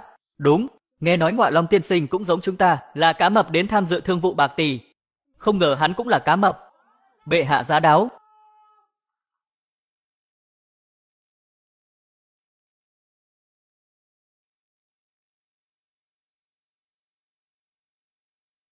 Hoàng thượng vạn tuế, vạn tuế, vạn tuế. Hôm nay, trẫm muốn xem Ngọa Long tiên sinh này là ai? Thương vụ bạc tỷ hôm nay chuẩn bị bài bản đó, khá là đàng hoàng. Bệ hạ, nghe nói sẽ có nhiều điều mới lạ tại thương vụ bạc tỷ này. Chúng ta cũng đến tìm hiểu. Ấy, không có gì. Nhóm người này đã đến tận đây. chỉ để vội vàng thúc giục đơn hàng mũi này. Chưa tìm thấy sao? Vẫn chưa. Đúng thật là, đám thương gia đó đến tận cửa để lấy hàng, hắn còn đi đâu? Giang tiểu thư, điện hạ không có ở đây, mọi thứ về Vạn Hoa lâu đều tùy tiểu thư quyết đó. Đúng đúng, Giang tiểu thư, có chuyện gì? Cô phải đứng ra.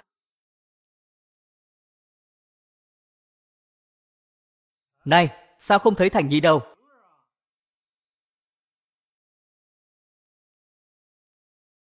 Bệ hạ, bẩm bệ hạ. Đêm qua ngài ấy bị cảm lạnh, hôm nay bụng hơi khó chịu. Vì vậy, mọi vấn đề liên quan đến thương vụ bạc tỷ, điện hạ đã giao lại cho Thảo Dân. Đứng lên đi.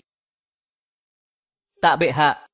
Phụ hoàng, còn nghĩ đại ca không muốn chịu trách nhiệm. Đúng là kẻ không đáng tin. Không tự tổ chức thương vụ bạc tỷ. Nếu có vấn đề gì thì sao chứ? Hãy bắt đầu. Thời cơ tốt lành đã đến, thương vụ bạc tỷ Long Yên chính thức khai mạc.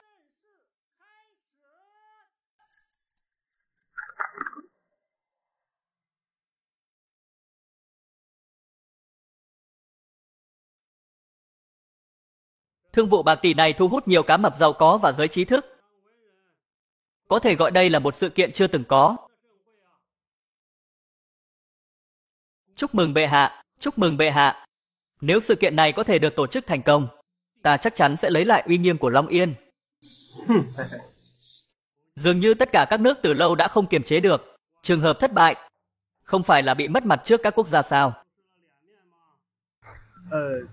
Thực sự là rất nhiều vấn đề phức tạp.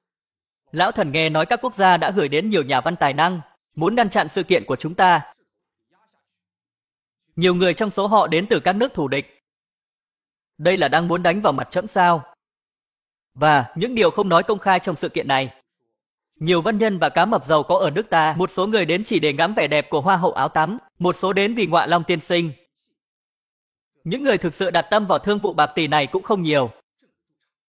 Đúng vậy, không biết Thành Nhi có thể đảm nhận trách nhiệm lớn này không? Có một dòng chảy ngầm trong thương vụ bạc tỷ này. Công chúa Tây Tạng tới. Tham kiến bệ hạ, miễn lễ. Bệ hạ, nghe nói hội nghi lần này không chỉ thu hút cá mập trong nước, còn quy tụ tất cả các tri thức từ khắp nơi thiên hạ. Có cần ta giúp một bài thơ? Ta cũng hào hứng với hội nghị này. Có lẽ Ngọa Long tiên sinh sẽ ra tay. Điều đó đáng xem.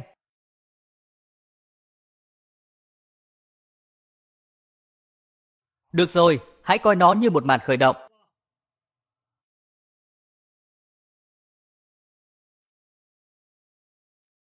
Ta tuyên bố, thương vụ bạc tỷ Vạn Hoa lâu lần thứ nhất chính thức khai mạc. Chờ đã. Thương vụ bạc tỷ này hoành tráng vậy, anh hùng thiên hạ đều ở đây, không có phần thưởng nào sao? Công chúa Tây Tạng, chỉ là một đoạn thơ đối thoại đơn giản. Có cần thiết phải vậy không? Chẳng phải có Ngọa Long tiên sinh nghìn năm hiếm gặp sao? Vậy mà các người keo kiệt vậy.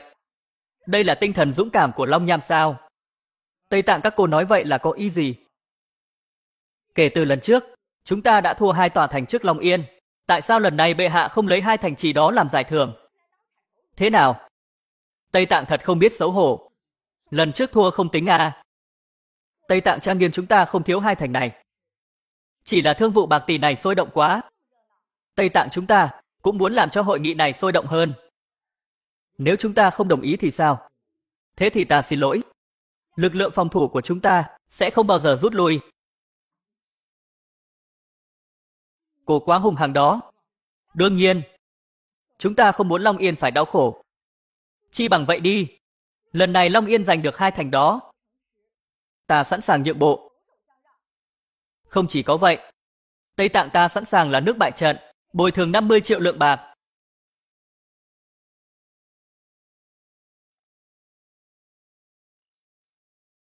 Mặc dù giá trị của 2 thành này chắc chắn là hơn 50 triệu lượng, nhưng mà một lúc lại chi nhiều tiền vậy, có thể thấy sức mạnh của Tây Tạng. Thế nào? Được. Bệ hạ, xin hãy nghĩ kỹ. Thế là chấp nhận rồi, khoan đã. Bệ hạ, lẽ nào hối hận sao? Hối hận không phải là vấn đề lớn. Nhưng đây là việc lớn. Phải có sự thỏa thuận. Nếu lại gặp lại những người không trung thực như vậy, ta không biết chắc chắn được. Giang đại nhân, có lão thần, lấy giấy bút đi. Vâng, các người. Được. Để xem lần này các người thua thế nào. Tiếp theo là vòng thi thơ đầu tiên. Câu hỏi lần này là do bệ hạ đặt ra.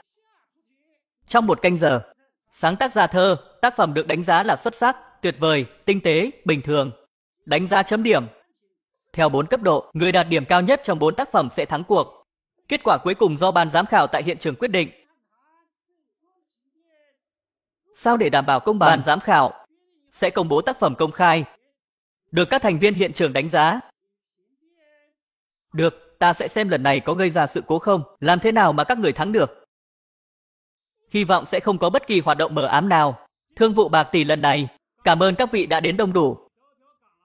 Mối quan hệ giữa hai nước chúng ta giống như mối quan hệ gia đình và bạn bè, được kết nối chặt chẽ.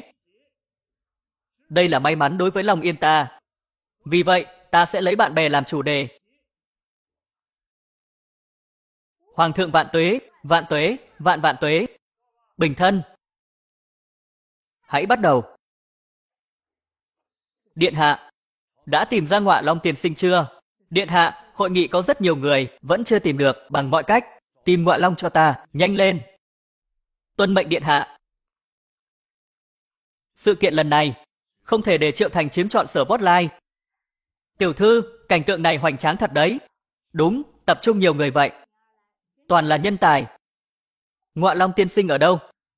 Tiểu thư, ta thấy tiểu thư điên rồi. Tiểu thư nhìn kìa, có người lên làm thơ. Chẳng lẽ là Ngọa Long tiên sinh?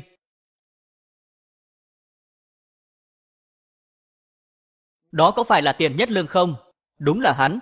Chẳng lẽ hắn chính là thánh thơ bí ẩn nổi tiếng khắp kinh đô? Ngọa Long tiên sinh, hắn thực sự có sức mạnh này. Người tới là ai? Tiền Nhất Lương của Tây Tạng đến đây vì Lữ tiểu thư. Tiền Nhất Lương thực sự có tài năng này. Chủ đề là bạn bè. Lời hay lắm. Ta thấy núi xanh đẹp vô ngần. Liệu núi xanh kia có chung lòng? Bài thơ này, lời hay ý đẹp. Một tác phẩm tuyệt vời, xem bên dưới còn nữa không? Thế gian sao vẹn đôi đàng. Như Lai không phụ mà nàng cũng không. Lời thơ tuyệt vời. Đây chắc chắn là Ngọa Long tiên sinh, chỉ trong một thời gian ngắn đã tạo ra 2 bài thơ tuyệt vời, chính là hắn. Ngọa Long tiên sinh là Tiền Nhất Lương, đẹp trai quá. Đúng là người đàn ông này có tài. Nhưng ta luôn cảm thấy hắn không phải là người đó. Có còn ai hứng thú làm thơ nữa không? Đáng ghét, có người cố tình chiếm trọn spotlight. Còn ai nữa? Có ai khác nữa? Long Yên không có ai sao? Ai muốn thách thức? Mau lên đi.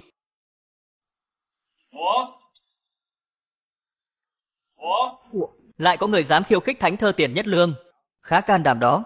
Đúng, nếu thử thách thất bại, đó là một tên tội phạm hàng đầu của thiên hạ, làm quốc gia mất mặt. Đó là lý do tại sao hắn đeo mặt nạ. Nếu thử thách thành công, khác gì một bộ phim bom tấn, thất bại cũng không sao. Không, Tiền Nhất Lương hiện đang có đà phát triển mạnh.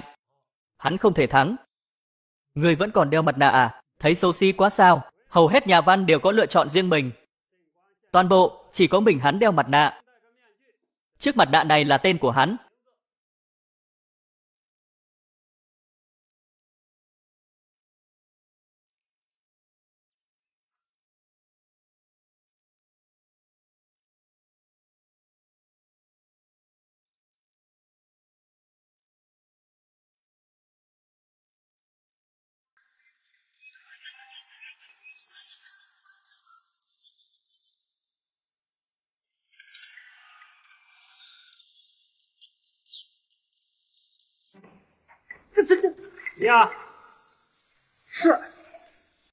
Hãy cùng ta ngắm muôn hoa nở. Trong gió xuân bình thản dã từ.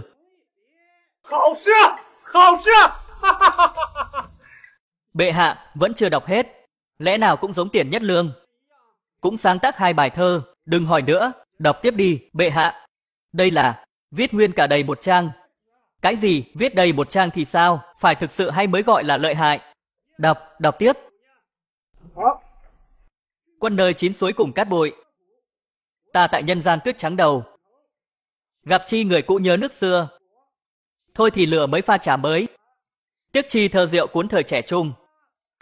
好诗啊！ Có thể sáng tác 2 câu thơ trong thời gian ngắn vậy, tuyệt, tuyệt. Long Yên có nhiều người tài thật, chớ buồn phía trước không chi kỷ.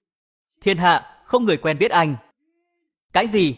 Lại nữa, cùng một lứa bên trời lận đận. Gặp gỡ nhau lọ sẵn quen nhau. 好啊！好诗啊！绝品！ Từ xa kinh khuyết bấy lâu. Tầm dương đất trích gối sầu hôm mai. 好啊！好啊！ Đúng, đây là ai vậy? Thánh thơ của Long Yên. Không, hắn phải là thánh thơ của thiên hạ. Ngay cả các thi thánh được ghi chép trong lịch sử, trước mặt hắn, cũng không là gì. Người có nghĩ hắn có thể là Ngọa Long tiên sinh? Văn phong này nhất định là hắn. Ngọa Long tiên sinh. Lẽ ra ta phải đoán được. Đáng lẽ câu đầu tiểu thư phải đoán được. Tiên nhi, ta đã quyết định đời này ta sẽ không cưới ai ngoài Ngọa Long.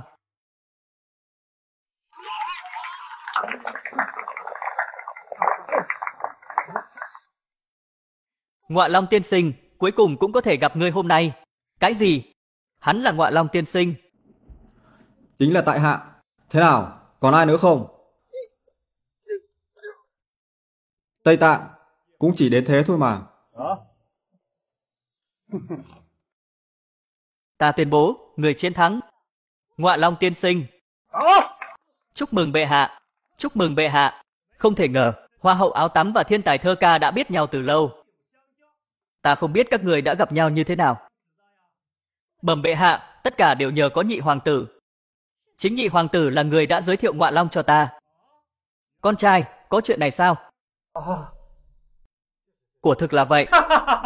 Đúng là hảo hài tử cả ta. Được, lần này ngươi đã lập công, chấm sẽ trọng thưởng. Tạ phụ hoàng, tạ phụ hoàng. Tam hoàng tử nói là chính ngươi đã giới thiệu ta sao? Ngọa Long tiên sinh nói đùa thật giỏi. Không phải ta, liệu là thái tử sao?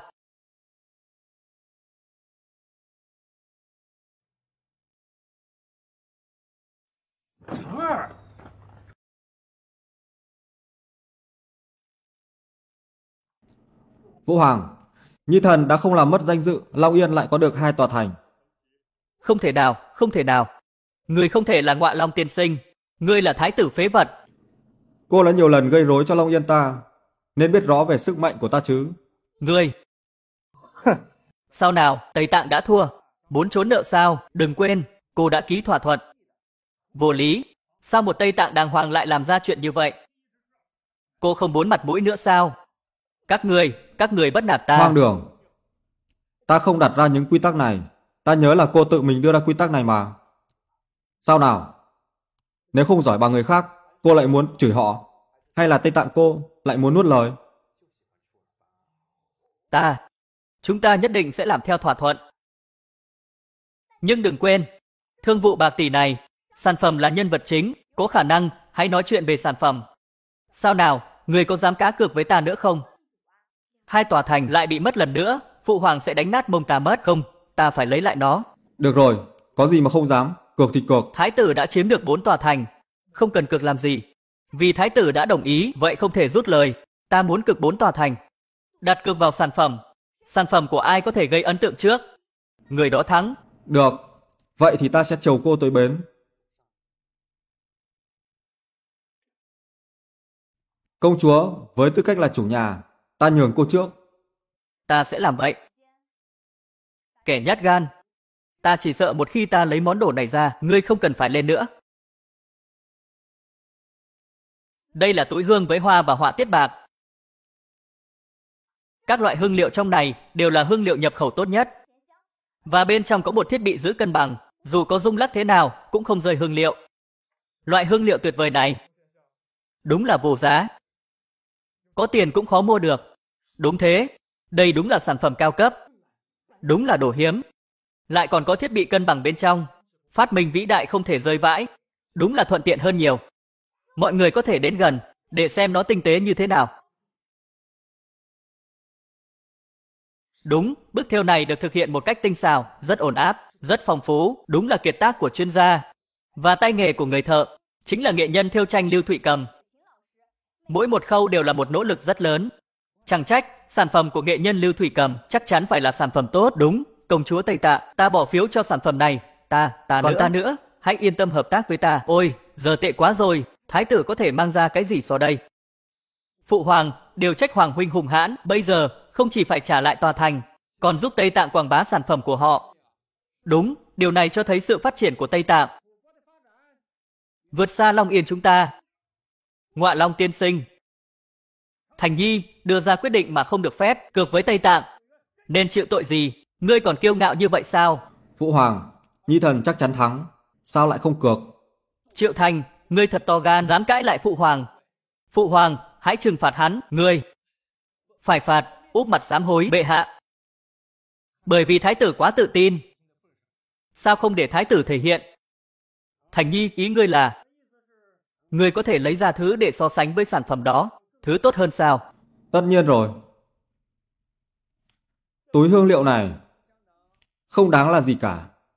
Nói lời ngông cuồng, túi hương liệu này của chúng ta, cho dù đó là tay nghề bên ngoài hay gia vị bên trong, đều đứng đầu thiên hạ, cùng với phát minh cân bằng chuyển động.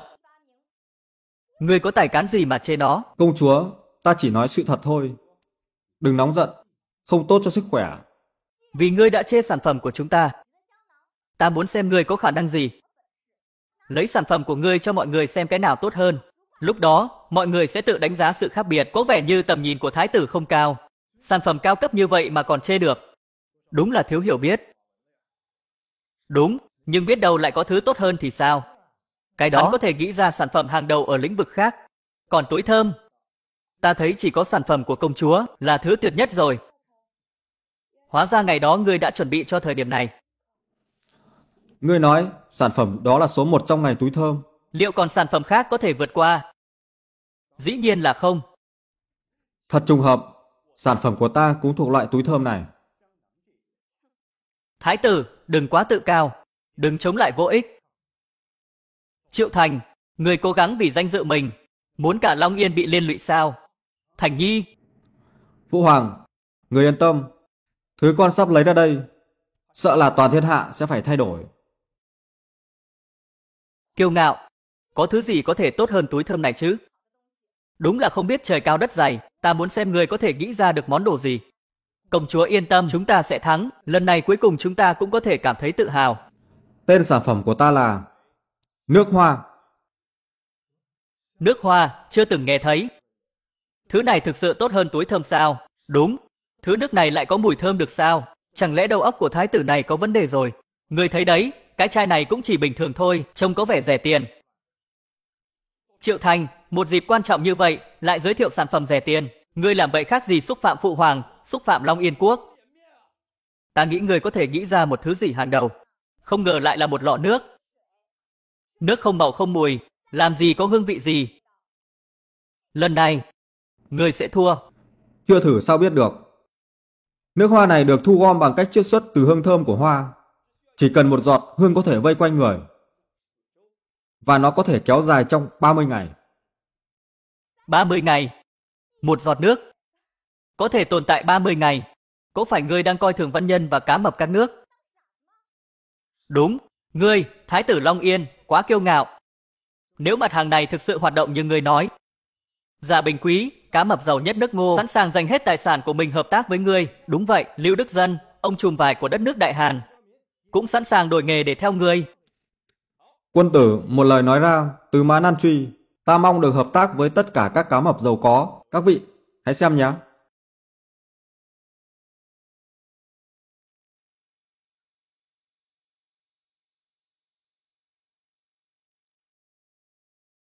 Các vị, hãy xem nhé.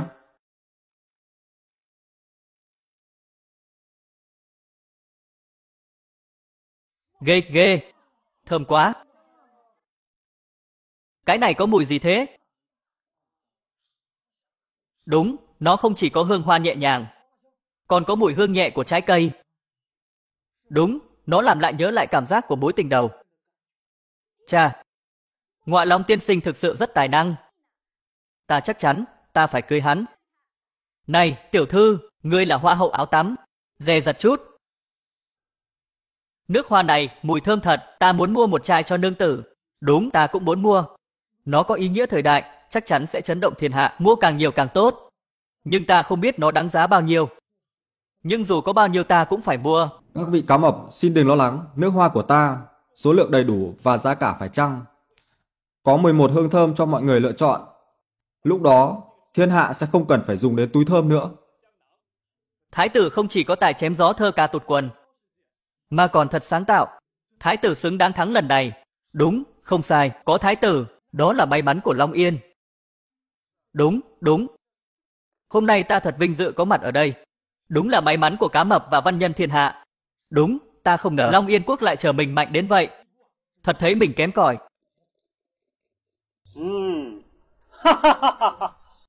Cảm ơn các vị cá mập, nếu không có sự hỗ trợ này, chúng ta cũng không thể tổ chức thương vụ bạc tỷ này. Công chúa Tây Tạng, khi nào 4 thành trì sẽ giao cho chúng ta đây? Xem ra Triệu Thành cũng không phế vật như thiên hạ đồn thổi. Ngược lại, hắn khôn ngoan và dũng cảm. Ta đã đánh giá sai. Long Yên trỗi dậy, đó cũng là tất yếu. Bẩm bệ hạ, 10 ngày sau, Tây Tạng sẽ bản giao. Công chúa điện hạ, cô biết mình sai không? Tất nhiên, ta còn trẻ và phù phiếm. Dẫn sứ đoàn đi gây rối trước, làm tổn hại đến quan hệ hai nước. Đáng tiếc đã quá muộn, ta sẵn sàng bàn giao 4 tòa thành và 10.000 lạng vàng để bày tỏ lòng xin lỗi. Cái này, Long Yên ngày nay không còn là nước nhỏ. Dưới sự lãnh đạo của Thái tử Tháo Vát, có lẽ thiên hạ bị chia cắt đã đến lúc phải thay đổi. Và cuộc hôn nhân đề cập trước đó, nếu Thái tử bằng lòng, ta có thể đồng ý. quên chuyện kết hôn đó đi. Ta đã có người yêu rồi. Phụ hoàng, con có một đề nghị. Sao không lấy 4 tòa thành này như một món quà cho Tây Tạng? Thứ nhất, có thể thể hiện sự hào phóng của Long Yên. Thứ hai, cũng có thể nối lại mối giao hảo giữa hai nước. Được. Vì công chúa Tây Tạng đã trao đi sự chân thành của mình, vậy thì chúng ta cũng nên đối đáp lại, phải không? Từ nay về sau, Long Yên ta sẽ cùng tiến, cùng lui với Tây Tạng. Phụ hoàng anh minh. Các vị cá mập, chúng ta sẽ giới thiệu chi tiết sản phẩm. Các vị có thể đến gian hàng để xem tiếp.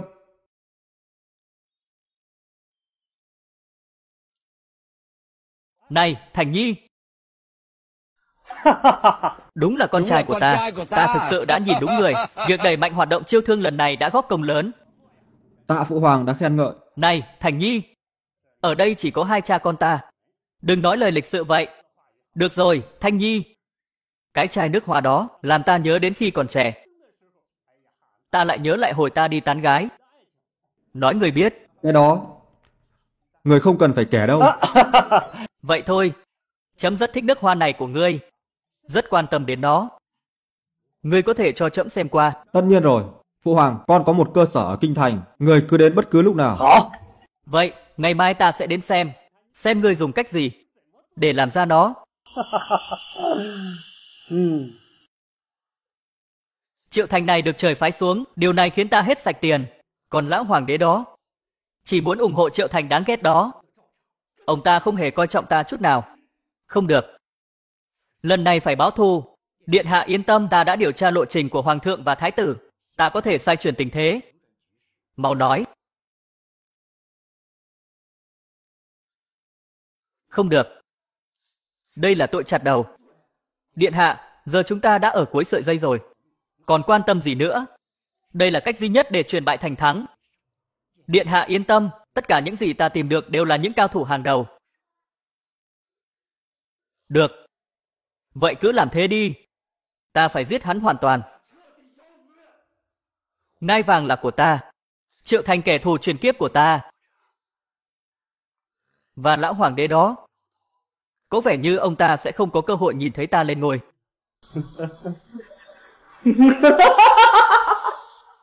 Hãy nhớ, lần này hành động chỉ được thành công, không được bại.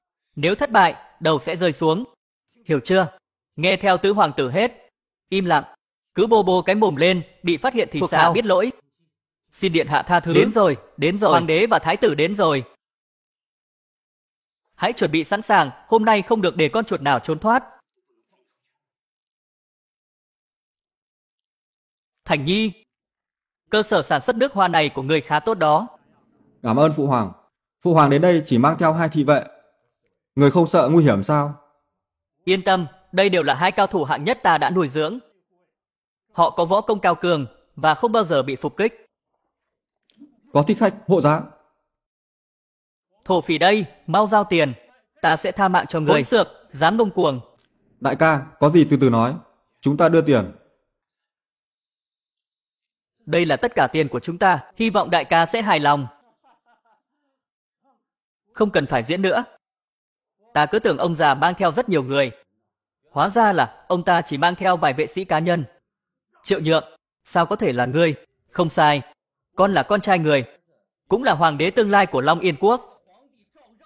Triệu Nhượng, sao ngươi lại mang người ám sát trẫm? Cần phải hỏi sao? Kể từ hôm giao lưu thơ tại Huyền Hà Lâu, ông luôn ra mặt ủng hộ tên phế vật này. Không thèm nghĩ đến ta một chút nào. Ông già, ta đọc thơ từ nhỏ.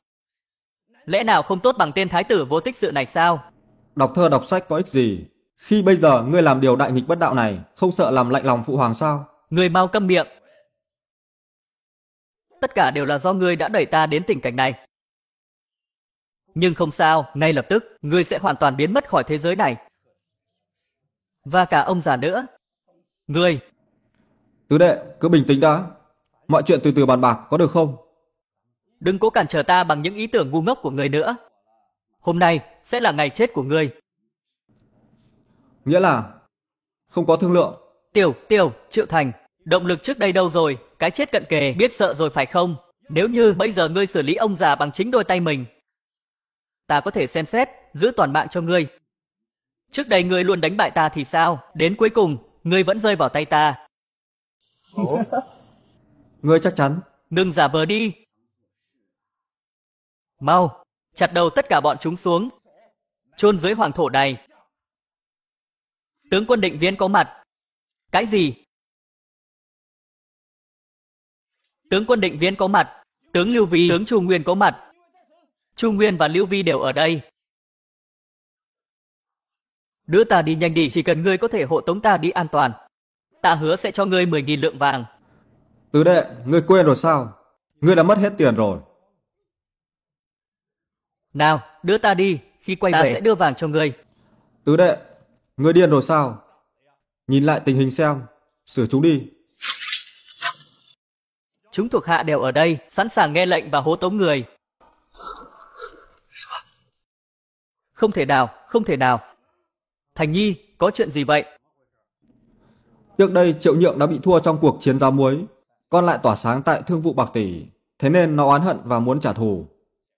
Hắn thấy đây là cơ hội tốt có thể gây hại đến con và cũng gây hại cho người. Sao nó lại làm vậy?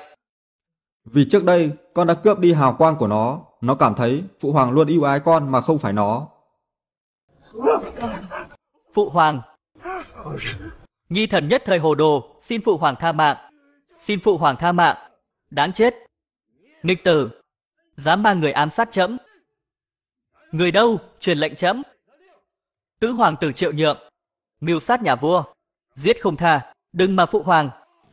Tứ đệ, ngươi đã làm nhiều điều ác, giờ hối hận, đã muộn rồi. Tứ đệ, tạm biệt. Đưa đi. Phụ hoàng tha mạng. Phụ hoàng tha mạng. Thành Nhi, ngươi có trí thông minh như vậy, trẫm rất hài lòng. Bây giờ có vẻ như những rắc rối trong ngoài đã được giải quyết, con đường phía trước có thể được bước đi an toàn. Không đâu phụ hoàng, cuộc chiến thực sự chỉ mới bắt đầu.